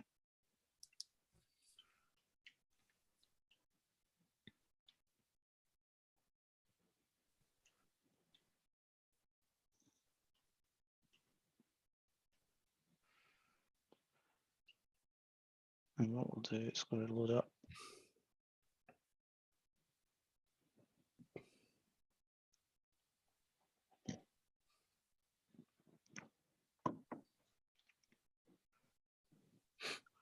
Processes.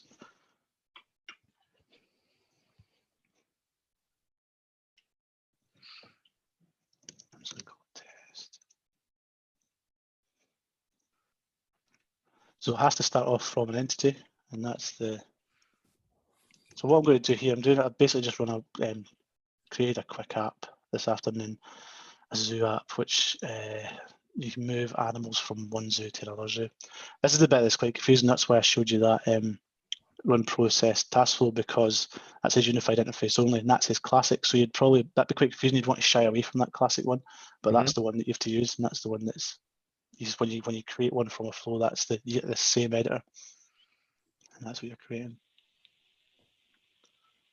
Yeah. So if we just stick some data in there, say animal.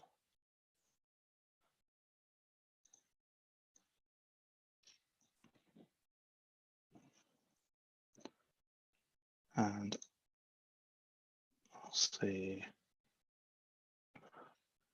health check. I'll try and do it exactly the same way as I did the first one. This is quite interesting though, that you've done the zoo thing, because you know, like Catherine's brother and her dad are farmers, and I was thinking about that kind of principle, like you could make something cool for them, couldn't you? You could do, yeah. I mean, would you need a business? How many farms have they got, and how big the farms are? I don't know. A business process to. They've got 2 farms and they've got 2,500 cows. And I'm no expert, but 2,500 sounds like a lot. It does. So I don't know how they, because obviously they must have something in place right now to track all the animals and track like when they were born and what they were fed and when they were sold and what injections they were given. And they must have something, but I don't know what it is. We built a system for not my current employer, but my previous employer, for the donkey sanctuary, and that's all it does. It was CRM 2016 and then Dynamics 365, and it didn't have anything to do with customer relationship management. It didn't have any fundraising. It was just purely managing donkeys and where they go, and donkey passports and health checks and stuff like that. That's brilliant. The category bit links to sales or customer service stages. I find I use that. I don't really use that much, to be honest, as well, unless it is a pretty standard sales or customer service implementation. I'll do a condition and show you a condition. So we'll say if the animal's health check is not complete, then we'll go to the animal. So just add another stage.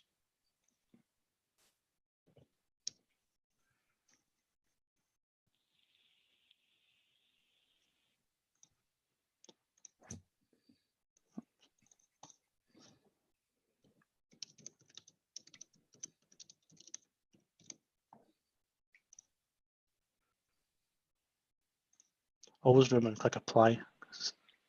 Yeah, it's easy to forget. It's an upsetting component. Yeah. Do last, and then the last thing we'll do is just close it.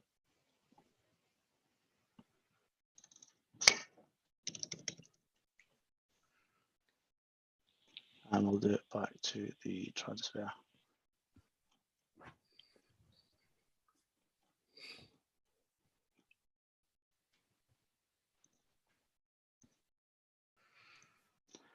I'm just going to stick the status reason in there.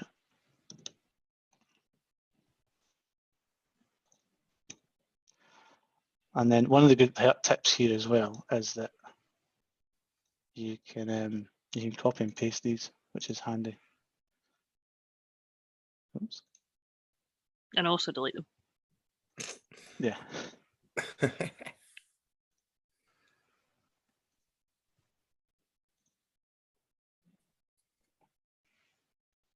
There we go. That's us created a business process flow. It takes us through a few different stages on the transfer.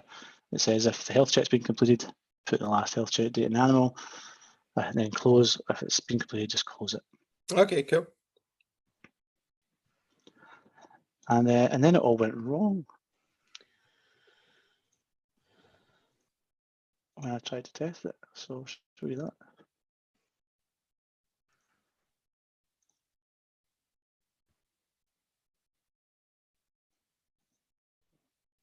And remember and activate it as well. You can lock these down by security rules, so only certain processes are displayed to certain people. Okay. And they're tied into the app structure as well. Yeah, so if it's You not can in have your app, a super user process, which is like 19 steps, and then just your average punter, which is like the begin, middle, and end. I get you. Yeah, cool. 19 steps. Have you got that right? It's 19 steps, Claire? No, I've never done 19 Ah, steps, but it feels fairly entertaining. I like that. I've come close once. They're just so bad when they get to that stage. It's just useless. Yeah. Right, so that in theory, you don't need to publish it. That in theory should work. If I run my Zoo app.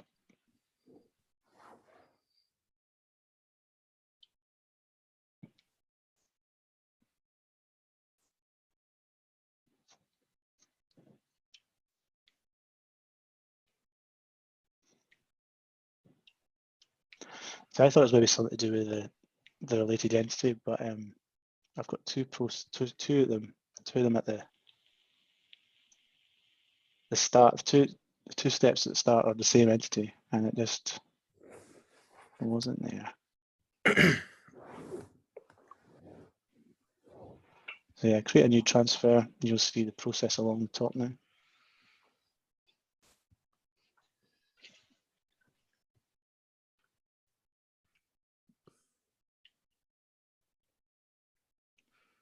I'll fill in the form. Beautiful. These are the names of my snakes. Nice.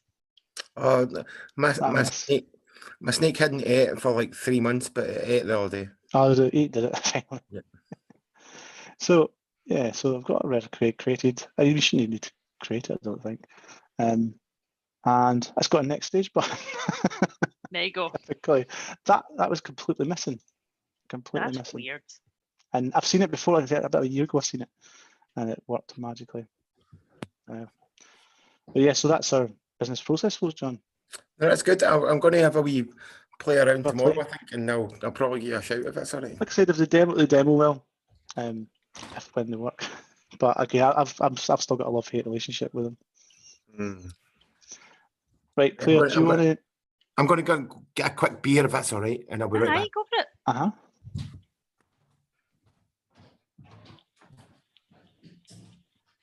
You forget that they're just. What's that?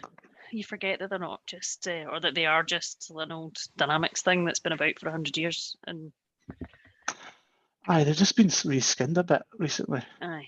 And that's it. They're better than what they used to be. Mm-hmm. Where they, I don't know if did you have that in your Oh, so you're 2013. You started 2013. 13, yeah. Aye, so you would have had. We had them then. Chevrons everywhere. I think they're Not mine they anymore. come in. 1st of December, that'll be gone. Hurrah!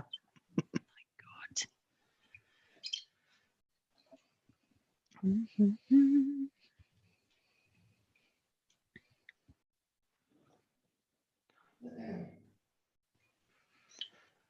I've still got 3 viewers on, so Just say hello and thanks for everyone who's viewing.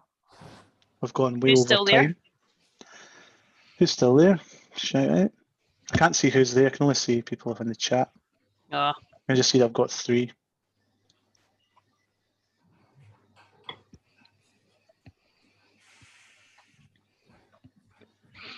right, what was I going to do? I'll stop sharing my screen so that you can. All right, sorry about that. Right, let me move you guys over there. Na, na, na, na, na, na, na, na, na.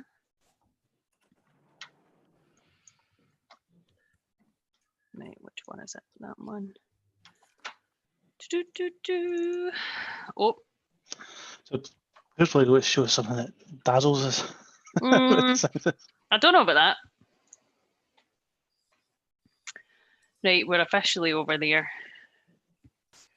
Okay, so I've done absolutely nothing Dynamics related, which is obviously hilarious. No, it's good to see. Let's just show something cool. Which is fine, because obviously John's no demoing, so it's cool. I've done your bit, mate. Thank you very much. I'm glad we got you on because that one-man band here. Right, let's make sure I've actually got everything still open, because it's been sitting there for a while. I knew this would be a long one. That's why I thought I'll not prepare anything. That you brought that in. Excellent. Right, let's see.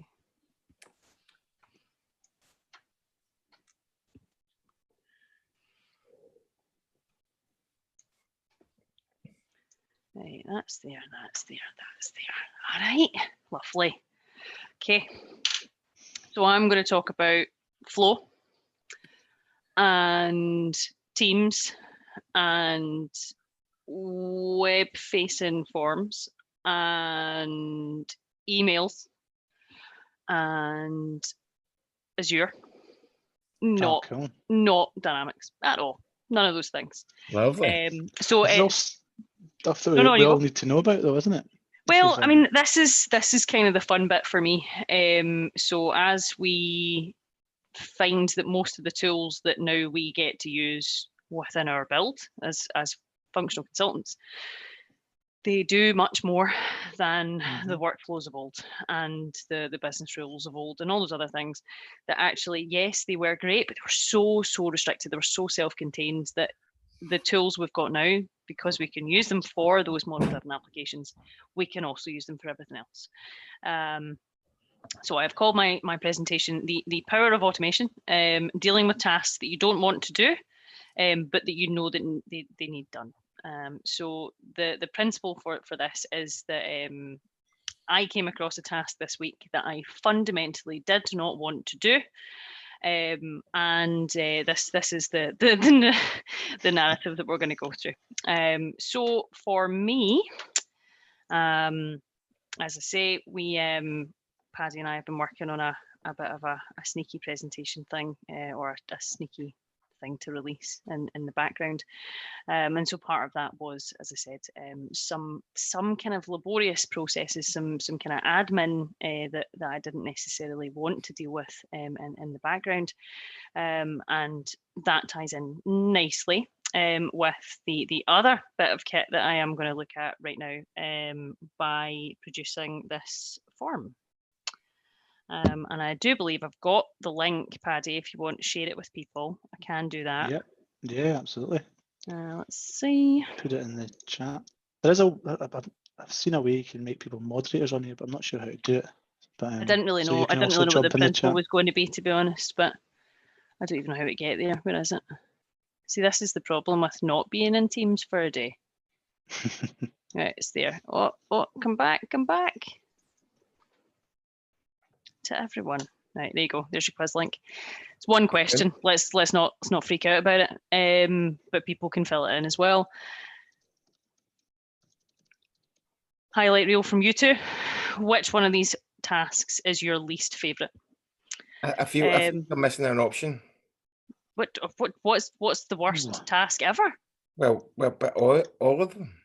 No, you need to pick. You need to choose. It's your least favourite. It is the most awful of these tasks. Emptying the washing machine. It's got to be ironing. Ironing's the worst. Emptying the washing machine. Emptying the washing machine is my absolute hands down least favourite task in that list. No, that's easy. All of the This other goes for- components of laundry, manageable. Technically ironing, manageable but unpleasant. Hoovering, awful. It would awful. I find ironing quite therapeutic. It's an excuse to watch TV. Listen to music, iron away, think about the world. You know, Yep. beautiful. I very rarely do. I used to just buy a new shirt. Just throw the old one out. Just sooner than Get done, another off garment. in the bin. Done. That was when I was Burn it. footloose and fancy free. Absolutely. Not anymore. I think fundamentally though, all of these tasks are awful because they are mindless. You know you need to do them. You know they need done, but you don't want to do them. They're horrible, horrible tasks. Just a heads up, Claire. Mhm. Just if we fill in this, if we complete this survey, this form now, or someone watching live fills this in now, this isn't going to mess your demo up at all, is it? No, it's not at all. just in case. Not at all. Which is why I didn't put it in the presentation, because the macros of embedding a form in a PowerPoint is horrendous. It makes the whole thing freak out. So there we go. We can view the results. So if people do fill it in, we can have a little look at them. So tasks that need done, or that you know that they need to be done, but you don't actually want to do them. So the key principle for me was the task that we came across as part of essentially managing a Teams tenant. I found myself asking, am I just being lazy? Or fundamentally asking myself that more and more. And so really, when you know that you're getting towards a process that you could automate, that is your first flag.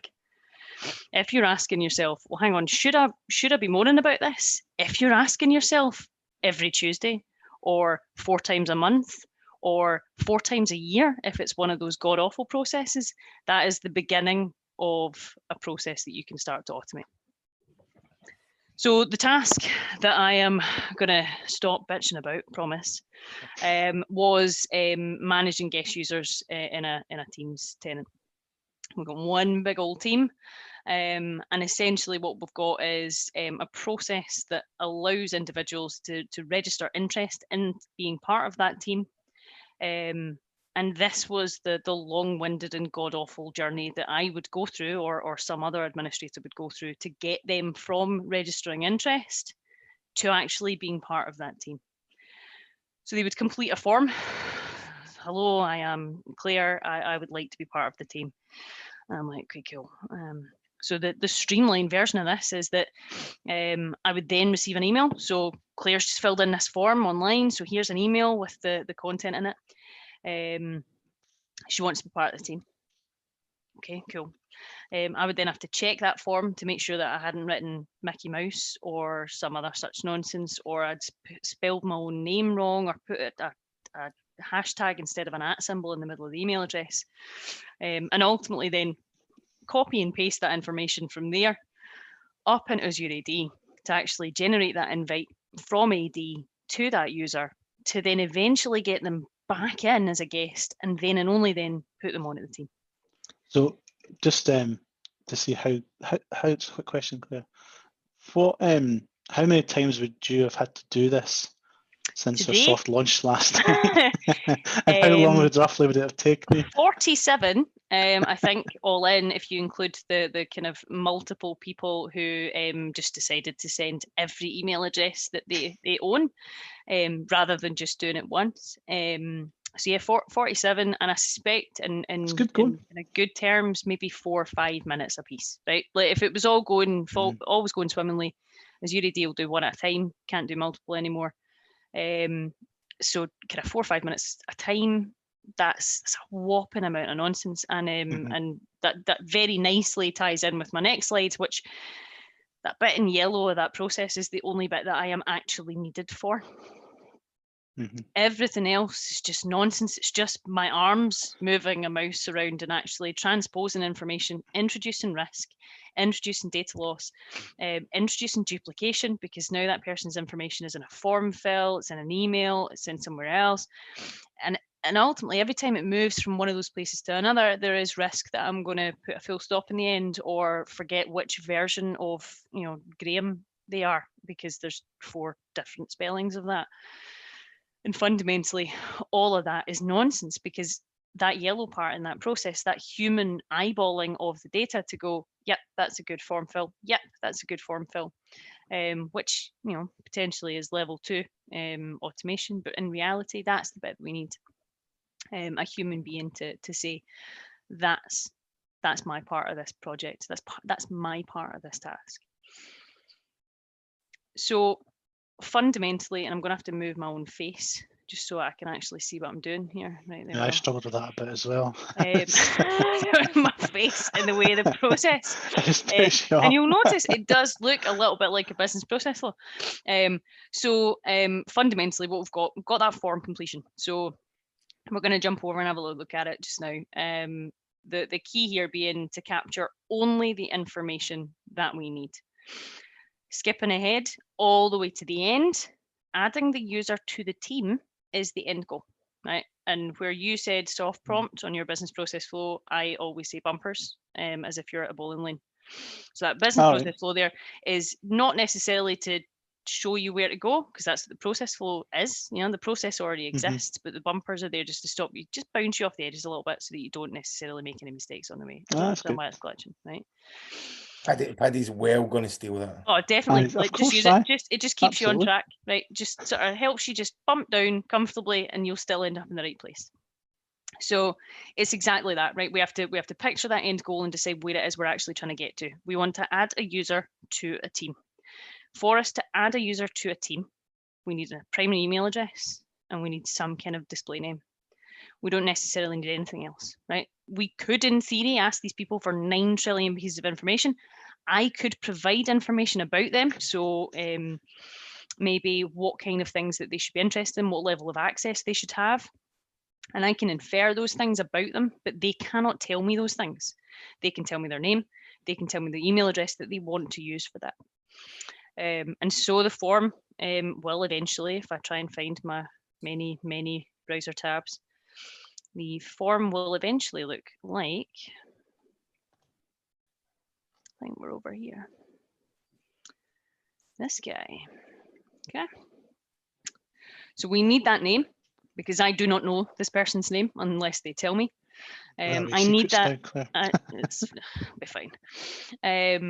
We need that email address, because again, I cannot infer that. I can't find that information elsewhere. I need them to give it to me.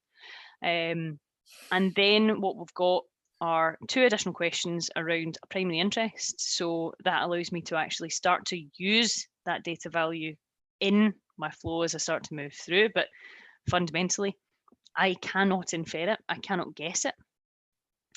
And then we've got a postcode value there as well. And that is the thing that we're using to eyeball it. So are you in fact a local person or not? Now, again, we've probably made many an analogy through the years about how you can make people fill in boxes, but you can't necessarily make them fill in the boxes with good or true information. There is no validation on that right now, but it's an additional hurdle to make sure that we've got valid information coming through the system. Now, from there, I'm in a position where I have captured only the key information that I cannot infer, that I have to be provided by the end user to ultimately meet my end goal. And when we now have to look at the flow, which I will do if I can drag that over, because it is here. That is the streamlined form component. Okay, so we've brought that form all the way down to where it needs to be. So it's only capturing that key information. And the next bit is to establish and structure the format of the email body that comes out the back of that. So I think I've got a copy of what it looks like. So over here, if you are to complete that form, this auto-generated email is created. It's really flat, it's really consistent. We've only got 4 fields in the form, so those 4 fields are always there. It's always the same order, it's always the same content, and I can actually start to infer what the body of this email is going to be. I can start to predict that because it's consistent. It is consistent, it's well structured, and I can rely on it being in that same format all the way through. Now I can start to infer other things about it. So I can say it's going to have this subject because I can preset that. So I can determine that as part of my Outlook rule or whatever else. And fundamentally, it's going to be from a particular address. So it's got a sender, it's got that defined subject line, and I know it's going to have a defined body. So the first thing that I want in my process is to use that and start to get the email body. So that's where my flow is going to start. I'm going to get that based on having created that form initially with that particular structure. I'm now going to get that content and I'm going to start to use it going forward. So if I have a look at, I have a flow run here from me rather than somebody else, that I'm not necessarily sharing anybody else's information. So this flow run here, if I have a wee scoot over, the first component within the flow is the trigger, obviously. So the first thing, flow off the email coming into the inbox as opposed to there, right? So that email's coming in. I know it's consistent, and from there, based on those criteria that I've defined, i.e., it has that sender, it has that subject, it has those key markers within the body of it. And as we move towards the kind of latter stages of this, I'm hoping that we'll have some suggestions of other types of emails that will kind of meet those similar criteria. And the first thing I'm going to do is I'm going to get the body of that email. I want to know exactly what it looks like. And fundamentally, it all looks a little bit like nonsense to someone who doesn't code, but suddenly we've got a really well-defined, well-structured, very sensible format where actually I can start to skim key pieces of information out of the body of that email. I know it's going to have those things, so I can start to use those to drag those out. So we'll have a look at the expressions used in the flow, but fundamentally what that will do is it will grab the initial break, and it will take the first part of that key marker. So this is pulling the name value out, and it'll split it at the front. It will split it at the back and leave you with just that one defined variable. So it's gone into the email body and it's gotten the name value out. It's done the same for the other three key components within that. It's got the email address, and then as I said, we've got those other two values that we've defined so we can start to use within our processes, and they're all there. Okay. Cool. So getting the email body first. Based on the fact that we know the structure of it, and suddenly we're now moving towards, actually, we've skimmed the key piece of information out, but we need to prep them in some way for review. So we need to get them in front of a human being, some person who can actually do something with that. So for us, that then has to be some way of getting that information to a user, be that user an admin, or potentially a key stakeholder within an organization, but fundamentally that's that kind of approval process. So the way that we would do that is the way we would do that depends on exactly what it is, right? And fundamentally usually depends on where we're going to do it. So it could be a push notification. It could be a record within CDS. It could be a record within your model-driven app. It could just be those like lovely pre-packed flow approval records that are then pinging out all over the place and maybe been approved within the approval center itself, or within CDS with a real-time workflow, if you so fancy it. Both of which, well, no, it's totally doable. So you can technically you can use your real-time workflow to basically machete in to your flow approval process and just cut it off and get it done immediately within the system. So regardless of all of that, it depends on who this is for. So bearing in mind that the ultimate end goal here is to get a user into Teams, that this is a Teams administrator challenge. The most sensible and logical place to put any of those review actions or human involvement would be within Teams. So fundamentally what we want to do here is we want to post an adaptive card to Teams. Yeah. Now, this bit, again, as someone who doesn't code, can be a little bit daunting. And I can, if you want, let you see what the designer looks like, even though I don't fully understand how it works. So I'll let you see it, yeah? Yeah, definitely. mega excited about adaptive cards. They I are think I mentioned that. freaking awesome. Incredible. Yeah. So Can I on you ask go. another question? Yeah. So when someone adapts, I loved a demo adaptive cards as well, and we've got kind of similar. I do an approval process demo. It's very much out of the box. Get the approval and send it as an adaptive card to Teams. So it's not that we don't design much in this. Mhm. If someone were to ask you, what is an adaptive card? How would you describe that? Because my description, because I only really demoed, I always struggle with explaining what it is. I say it's just a wee card thing that fits nicely into apps, but it's not an official So word. I mean, it's not a million miles away. So this is the adaptive card designer, and this is probably the only thing that made it even remotely approachable for me. Basically, they're things that don't exist. They're like nonsense. They're ways of bringing together pieces of information from anywhere else and displaying them in a format, which is a particular type of coding language, but it's a particular format that basically lets it move like a ghost from any of the other bits of technology that we know, be it Flow or Outlook or Teams, or just any of those apps on your phone. It doesn't matter where it is.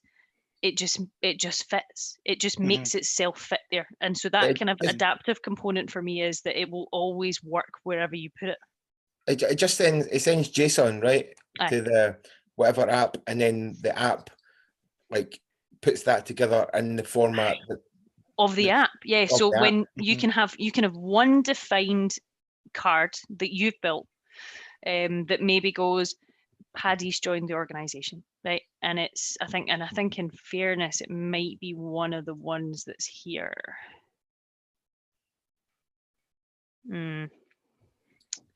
No, so Paddy's joined the organization, and that's a nice one, right? So this is the thing that's happening. Paddy's joined the organization. Let's all go out for lunch. We all need things. And I pick it up on my phone and I open my emails and there it is, and I can do it. John gets a ping in Teams and he gets it there. The same card with the same JSON message when you send it out will look like Outlook when you get it in Outlook, will look like Teams when you get it in Teams. And that fundamentally then means that we've got one build and you've got one message. And then what we're going to do next is we're going to use Flow to basically populate that adaptive card. So actually building the adaptive card within the adaptive designer is mostly for me about typing in placeholders. So for example, we've got this one here, and there's two different ways of doing this. You've got information being displayed out. So you've got the containers and the elements around the text blocks around what you can see. And then you've got the action sets as well. So for that, you've then got buttons and actual physical positive or negative engagement with the card, or potentially those input values. So actually that almost pseudo dialogue type question of it's Tuesday morning, you're going to have your sales meeting at 3:30 today. Are all of your opportunities up to date? No. So that then gets flagged back down as part of the report. So it can come out in an email.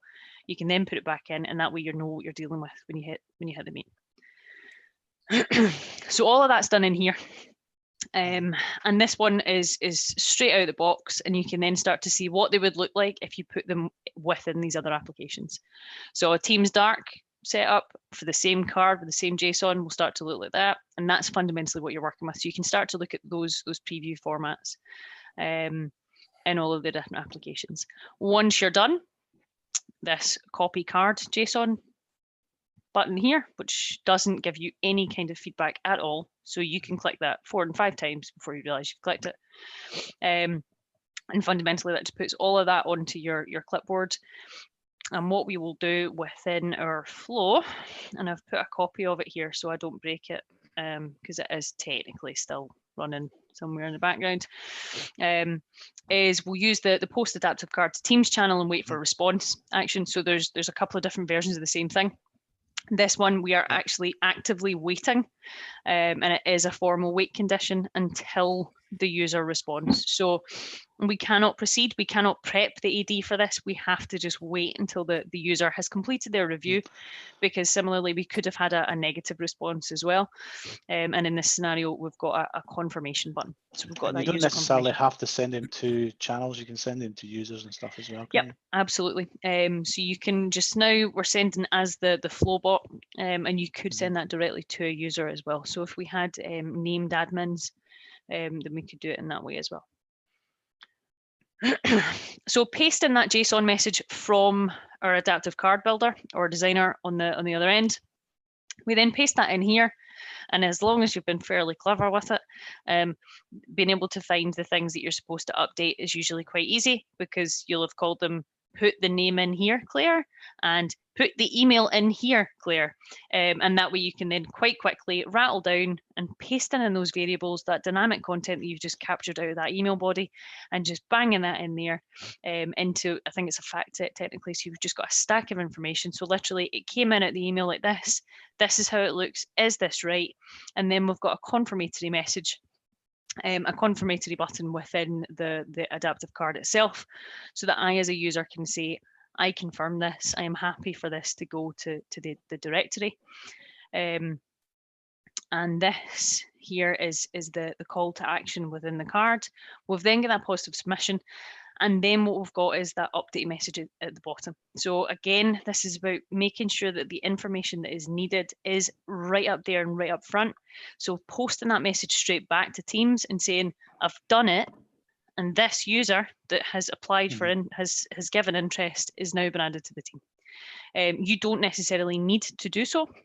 You don't need to paste information back to the card, but you can, and that is almost instantaneous. So we will run a full end-to-end test at the end. All right. Cool. So that was our third process, or our third point in that process.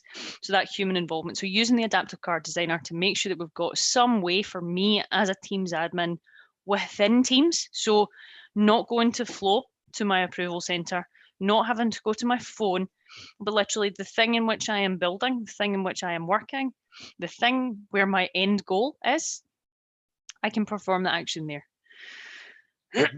So having given my confirmation that user is, it's a valid form completion and it's ready to go to the system, now I need to actually use that information. So the next thing we have to do is trigger that invite to the guest user.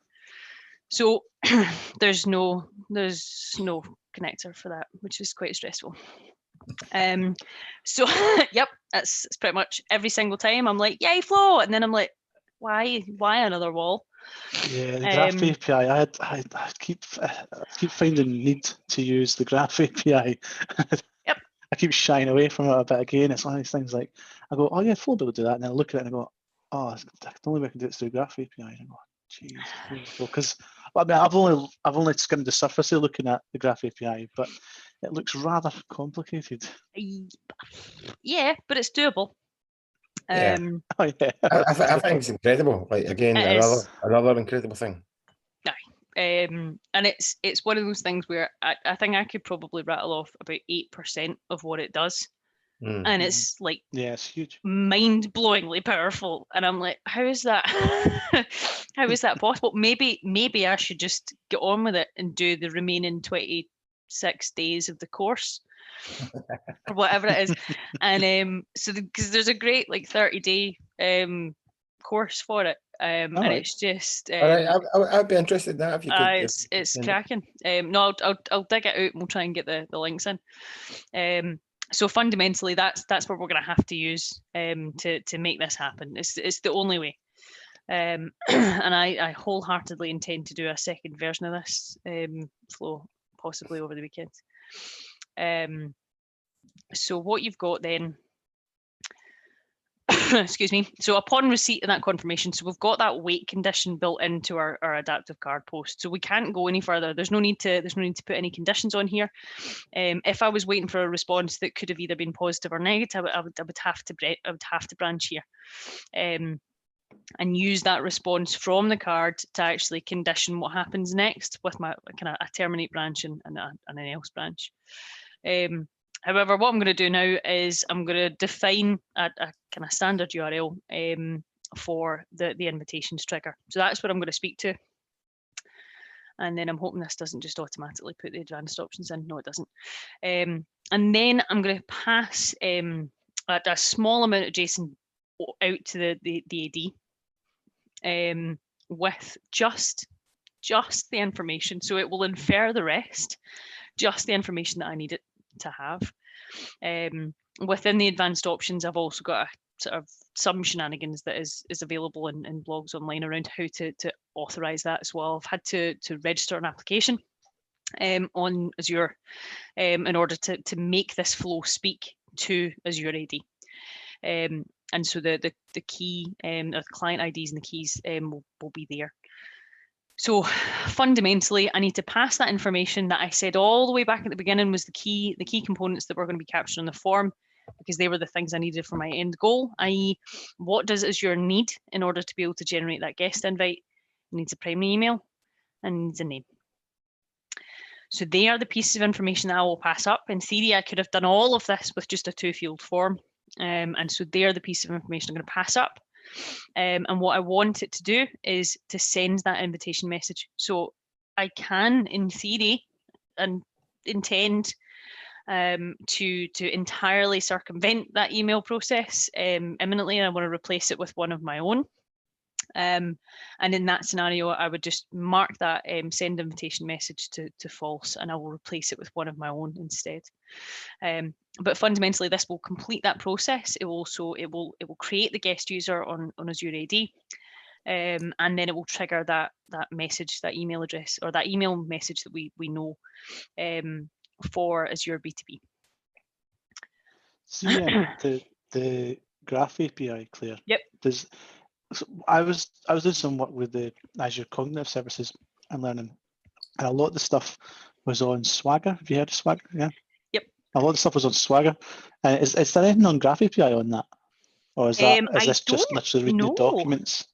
Because I found that so valuable. I never actually used the actual Swagger HTTP request because that just didn't seem to work properly. But actually, just having like the Swagger website and seeing what to pass to it, that'd be well, it might. Aye. It seems like it probably would be a good shout. Mm-hmm. I'll have a look at that. Cool. I just wondered, was it just the documentation you got this from, or whether it was from a Swagger type thing? No, it was all of the documentation. Mm-hmm. And it's one of those things where, and I don't know if Kyle's still there, but God bless him if he still is. It's one of the things that I've worked on with the guys a few times in the team, where usually the best way to test a flow and therefore to build a flow is to try and go one step too far and let it fail. Because you get the output. Because then you get your output message and you know what your output message looks like. So for example, the way I know how to phrase send invitation message true is because when I went too far without it, it went, no, you can't do that because your send invitation message is false and you haven't identified what message you're going to send instead, or whatever it was. And fundamentally, I didn't know what I was missing until I tried to go without it.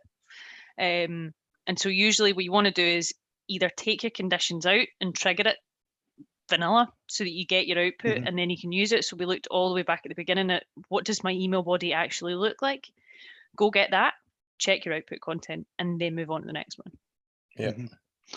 Yeah, I put loads of terminate clauses in them. So like one step, then terminate, and then and that's exactly it. And it's just like you look at the flow runs on a build and it's just pure 99 fails. And then there's like a sort of wee mystery group in the middle where you've got success and you can't really understand what it was you did in those kind of 3 runs. And actually what you did was you took all the difficult stuff off just so you could get through it a couple of times and boost your own morale before you then start again. Absolutely. You nailed it there. And honestly, there was I was talking to one of the guys in the office, and I went through one, and I think it was genuinely like 40 odd fails, and I genuinely thought about printing it off for him because I was like, that's how it works. It's not that I know what I'm doing any more than anyone else. It's just that I've failed it 46 times Exactly. before I've got I there. remember when I was doing my cognitive services thing, I actually bought a paid Azure subscription because my trial ran out, so I bought a paid Azure subscription to it.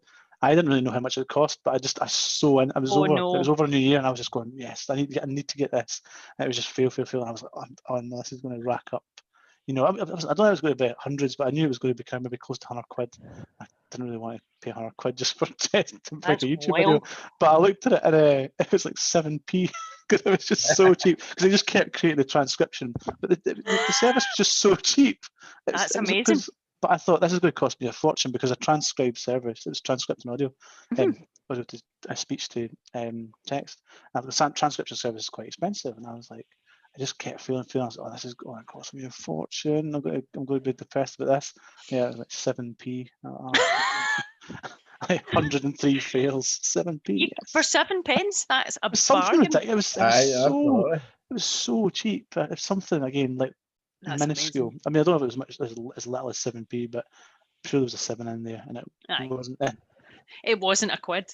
No, I don't think Amazing. it was. No. But so No, the lesson you're learned spot there, on. the message to anybody who watches this is just fail. Just fail a lot. Just learn for yeah. your failures.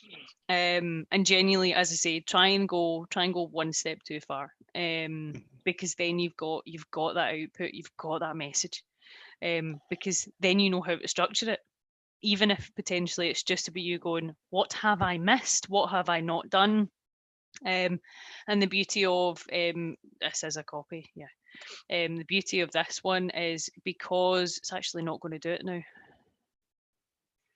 Yeah, it will immediately tell me if my JSON's not valid because it is, trying to help. Now, admittedly, it's not going to go, Claire, you took a comma out.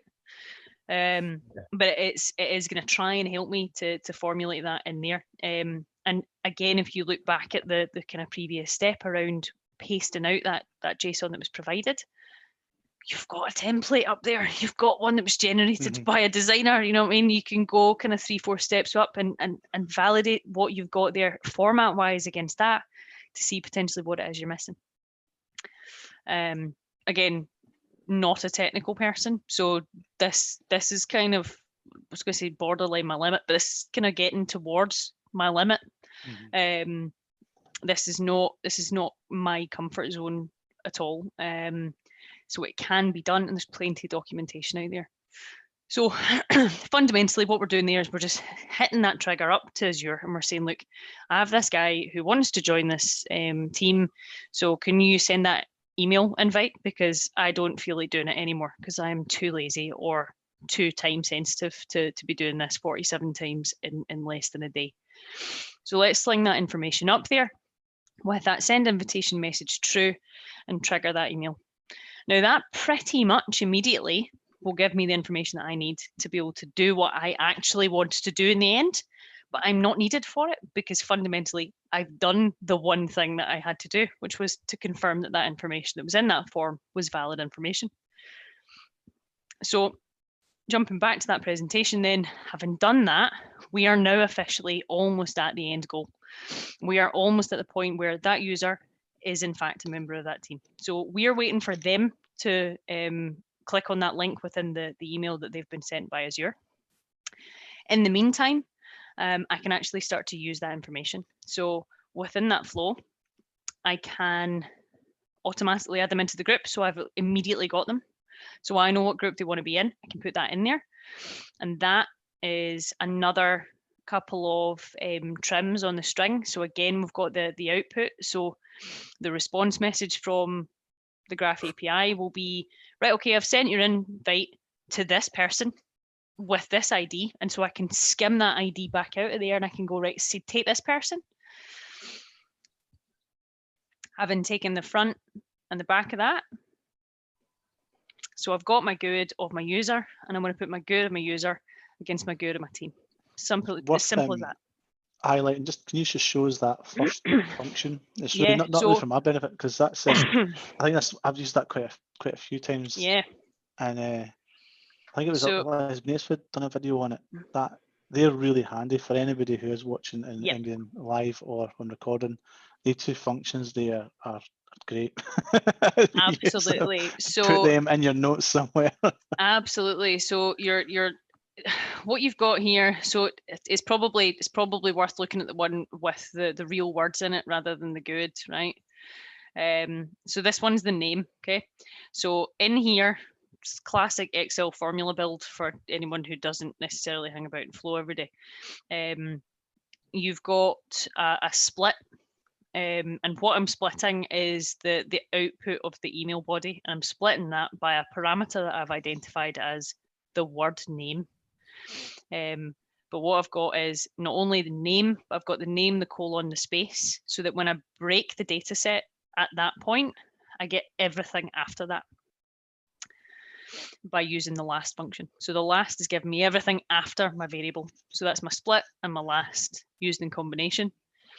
And then from there, I want to split at the first. So I want to take everything after. I want to take everything before another defined term. And that defined term is that break, that line break component that came after the text. So whether my name was Bob or the longest name in the history, it wouldn't matter because it would go all the way up to the line break, and that's where my email body would put the break component. So I'm then taking everything before that, and beautifully, if we go back to that flow run, what that will do is it will take that huge, big, massive nonsense that comes out of that email. So in here, you've got, where have I gone? I can't find my own name. There it is, okay? So I want to split everything after that is my first one. And then this time I want to split everything before that. And so all I've got left is the name component. Cool. So the same thing's happening all the way down here. I'm just doing it from a different message. This time I'm trying to skim the good out of what the Graph API has told me that it's done with the information I've given it. I have sent an invitation to guest user X. I want to go, so hang on, I need that part of your message. So doing that, skim it first, skim it back, and then taking that user, now that it's been created, and I'm adding it into that group. Now, unfortunately, automation doesn't stop me from having to do everything. So what we've also got happening in parallel to that, adding the user to the group, because I don't need to be part of that. I also don't need it to happen quickly, I just need it to happen. What I'm also doing is creating a task within that administrators team to make sure that I've got those other, that last key piece of information that I want. And I want to use that other value that's been identified on the group chat, on the form. And I want to use that primary interest value, and admittedly tags are new within Teams, so there's no connector for that yet, but I suspect it'll probably go that way.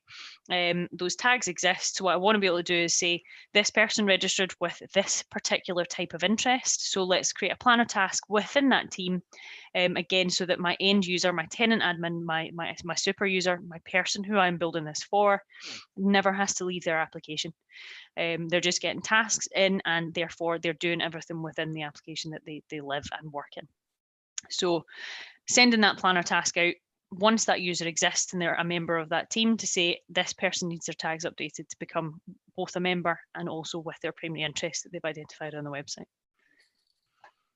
Okay, so that's the end goal, right? We've made it all the way to the end. We have done all of the things. And the guest has been added to the team. Now, in reality, we may be waiting 24, 48 hours for a response from the user themselves to actually confirm and give that final piece of information. But I don't need to wait for that because my human involvement was way up at the review stage. I have confirmed that information was valid, and now it can time out if it wants. They can let the invitation expire if need be, and then potentially it's an outlier case for me to go to Azure AD and trigger that invite to send that email to the user, not every single time, 47 times over the course of 24 hours. So let's go back to the web form and let's have a go at running it.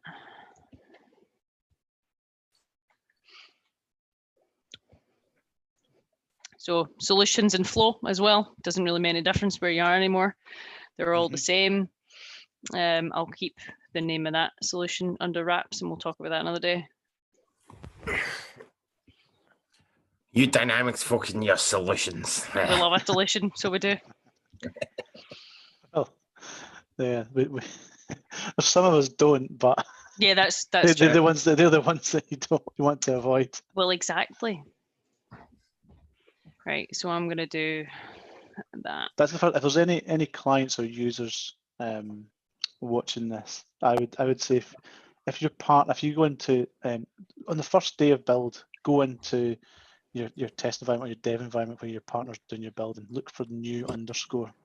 And if there's a new underscore in there, just go to another part. Just leave. Just leave. Just cut your losses. That's my pet peeve. It is pretty awful, I won't lie. Right, so I'm going to fill this in here so you can see that on the other side. I can't wait until Paddy does a solution thing, because I like that kind of new underscore really went over my head. It'll make sense in the long run. It does. Everybody said when they're new to it. Right. And so I mean, if I submit that form, that should pretty much be the trigger. So this is sitting in the background waiting for this to go. I can't get that thing out of the way to make that move.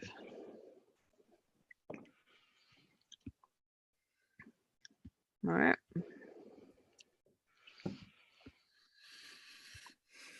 So it's comfortably stopped at the wait condition, right? It's posted that card out, and it's just waiting now for me to actually do something about it. So if I jump over here, hopefully not breach anyone's no, it's fine. It's just me. That's posted an adaptive card into Teams, so it's gone straight into there. It's given me a brief rundown of the information, so that fact set that we talked about with those key pieces of information straight off the site. And then I can confirm that, so that physical positive affirmation or positive confirmation from me as the user. And then what that's done is it's posted that message back as discussed. So it's bringing that name value out of the dynamic content and saying that user has now been added to the team. So I can wander off and carry on with my life. So as an admin, I've done the thing. I've no tasks left. There are no adaptive cards. It's fine. But in the background, that's continuing to move through the rest of the flow and has successfully sent that message out to the Graph API. And I'm hoping that, yep, over here, the invite's been triggered from Azure already.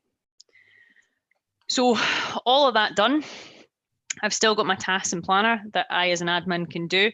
I can do them now or I can do them later. But fundamentally they sit outside of the processing task, so they can be done in batches. So that's why they live in planner. So I can update the tags of multiple users. So that could become a weekly task, distinct from the when a user signs up task. So I've got two distinct sets of efficiencies happening at the same time. So I don't need to manage each user when they apply.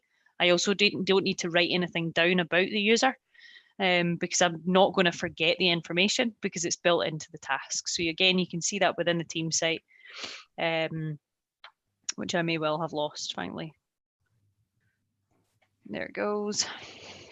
So within Teams, you've then got those planner components.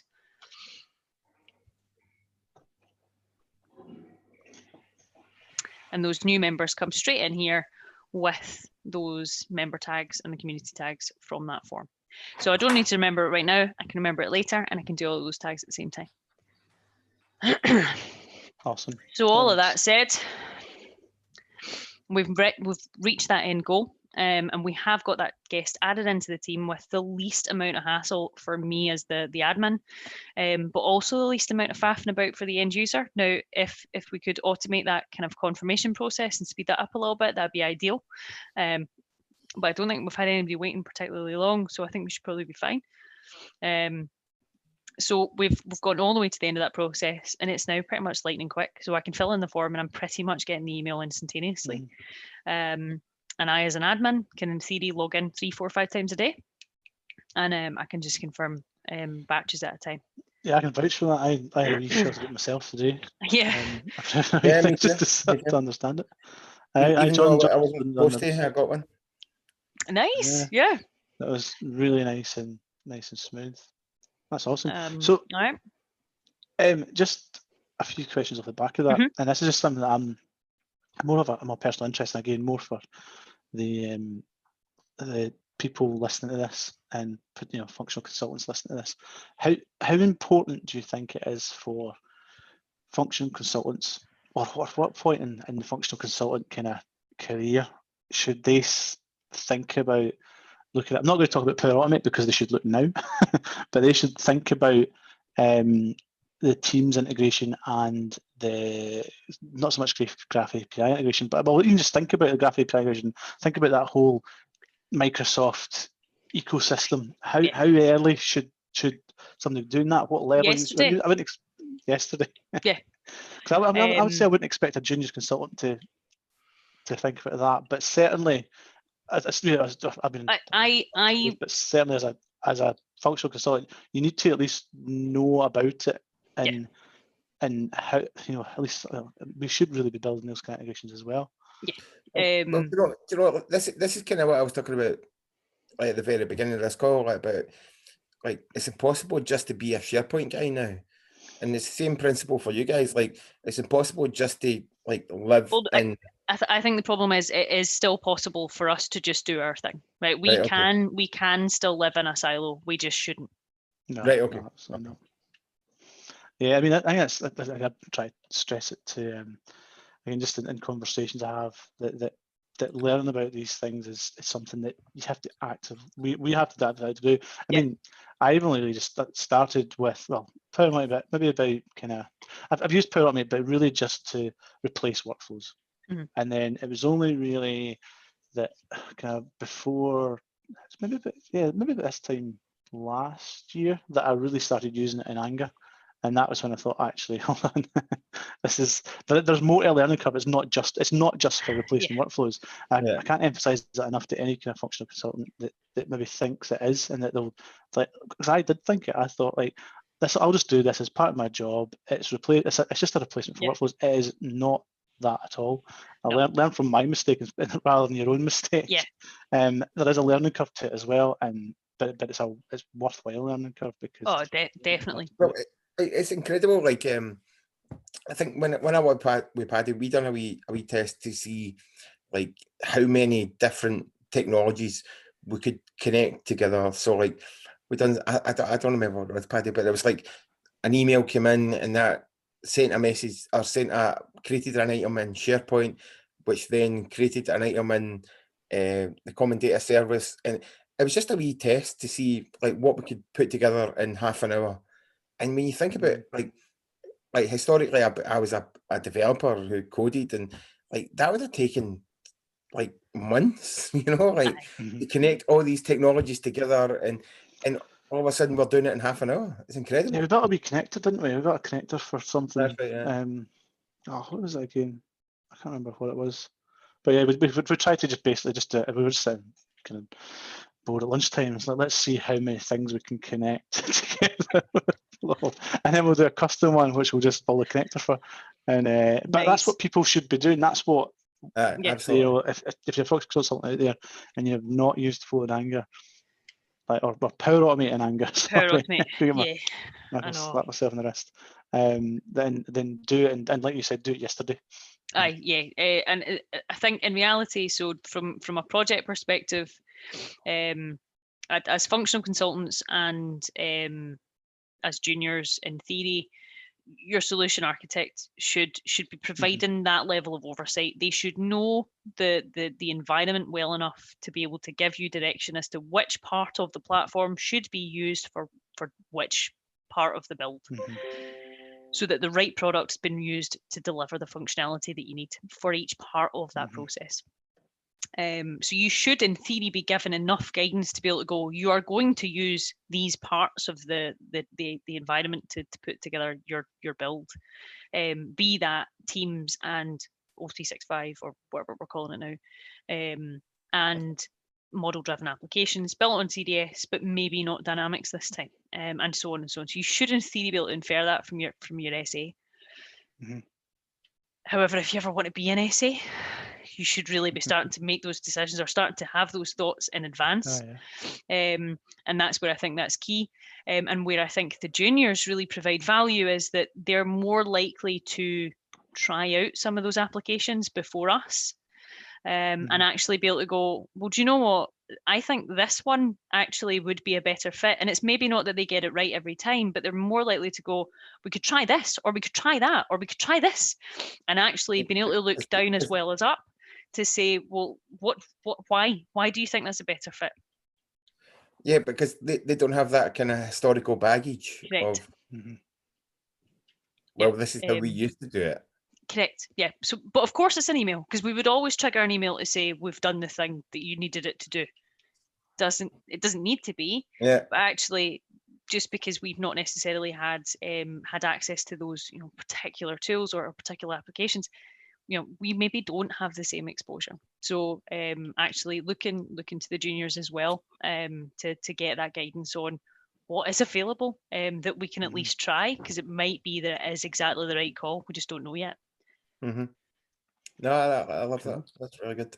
Yeah.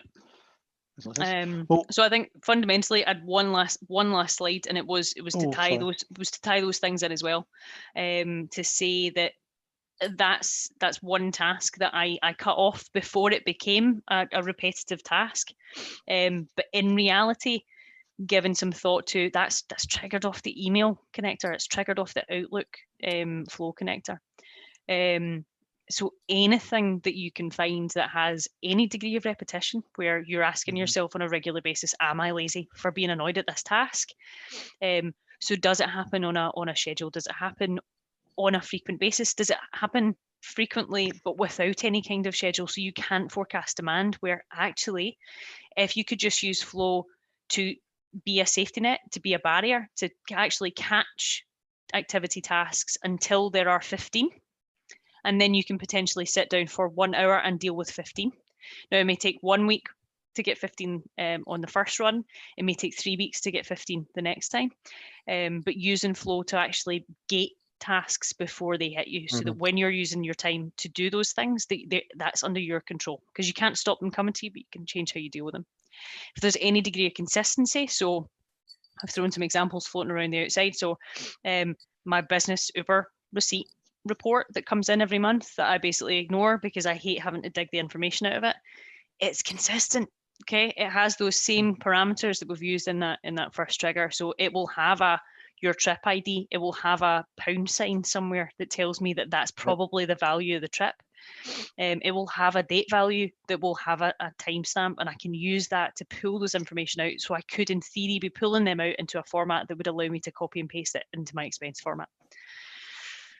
Similarly, if you have any of those tasks that actually some of it could be automated, but the key component is that it requires some kind of human intervention or review. Those review tasks mean that actually, again, potentially using flow to pull information into a designated format, and then using that designated format to put a consolidated version of that information in front of a human being for review, that's your way forward. So any tasks like that, of which there are bound to be many in your life, it's worth spending an hour, maybe 2 hours, learning flow to never have to do that task again. So that's me. Absolutely. That was wonderful. Yeah, thanks very much. Cool. Yeah, I love that. Thank you. That was absolutely awesome. No dynamics at all. Yeah. Get rid of the dynamics. We love dynamics. We totally do. I've got a sticker. And it's great. It's just slowly taking over everything. It totally is. We're in a good position. No, we are. Aye, so it's exciting times. But thanks very much, John. Thanks very much, Claire, for joining us. Yeah, Thank you. We went way over the hour. Wildly over. That was impressive. But absolutely. I enjoyed getting drunk with you. So. Well, that's true. Yeah, no, it was that's thoroughly enjoyable. Thanks very much, both of you, with the input. Thanks very much for us. We've still got 3 viewers. Still 3 viewers. How are they still there? It's amazing, isn't it? It's amazing.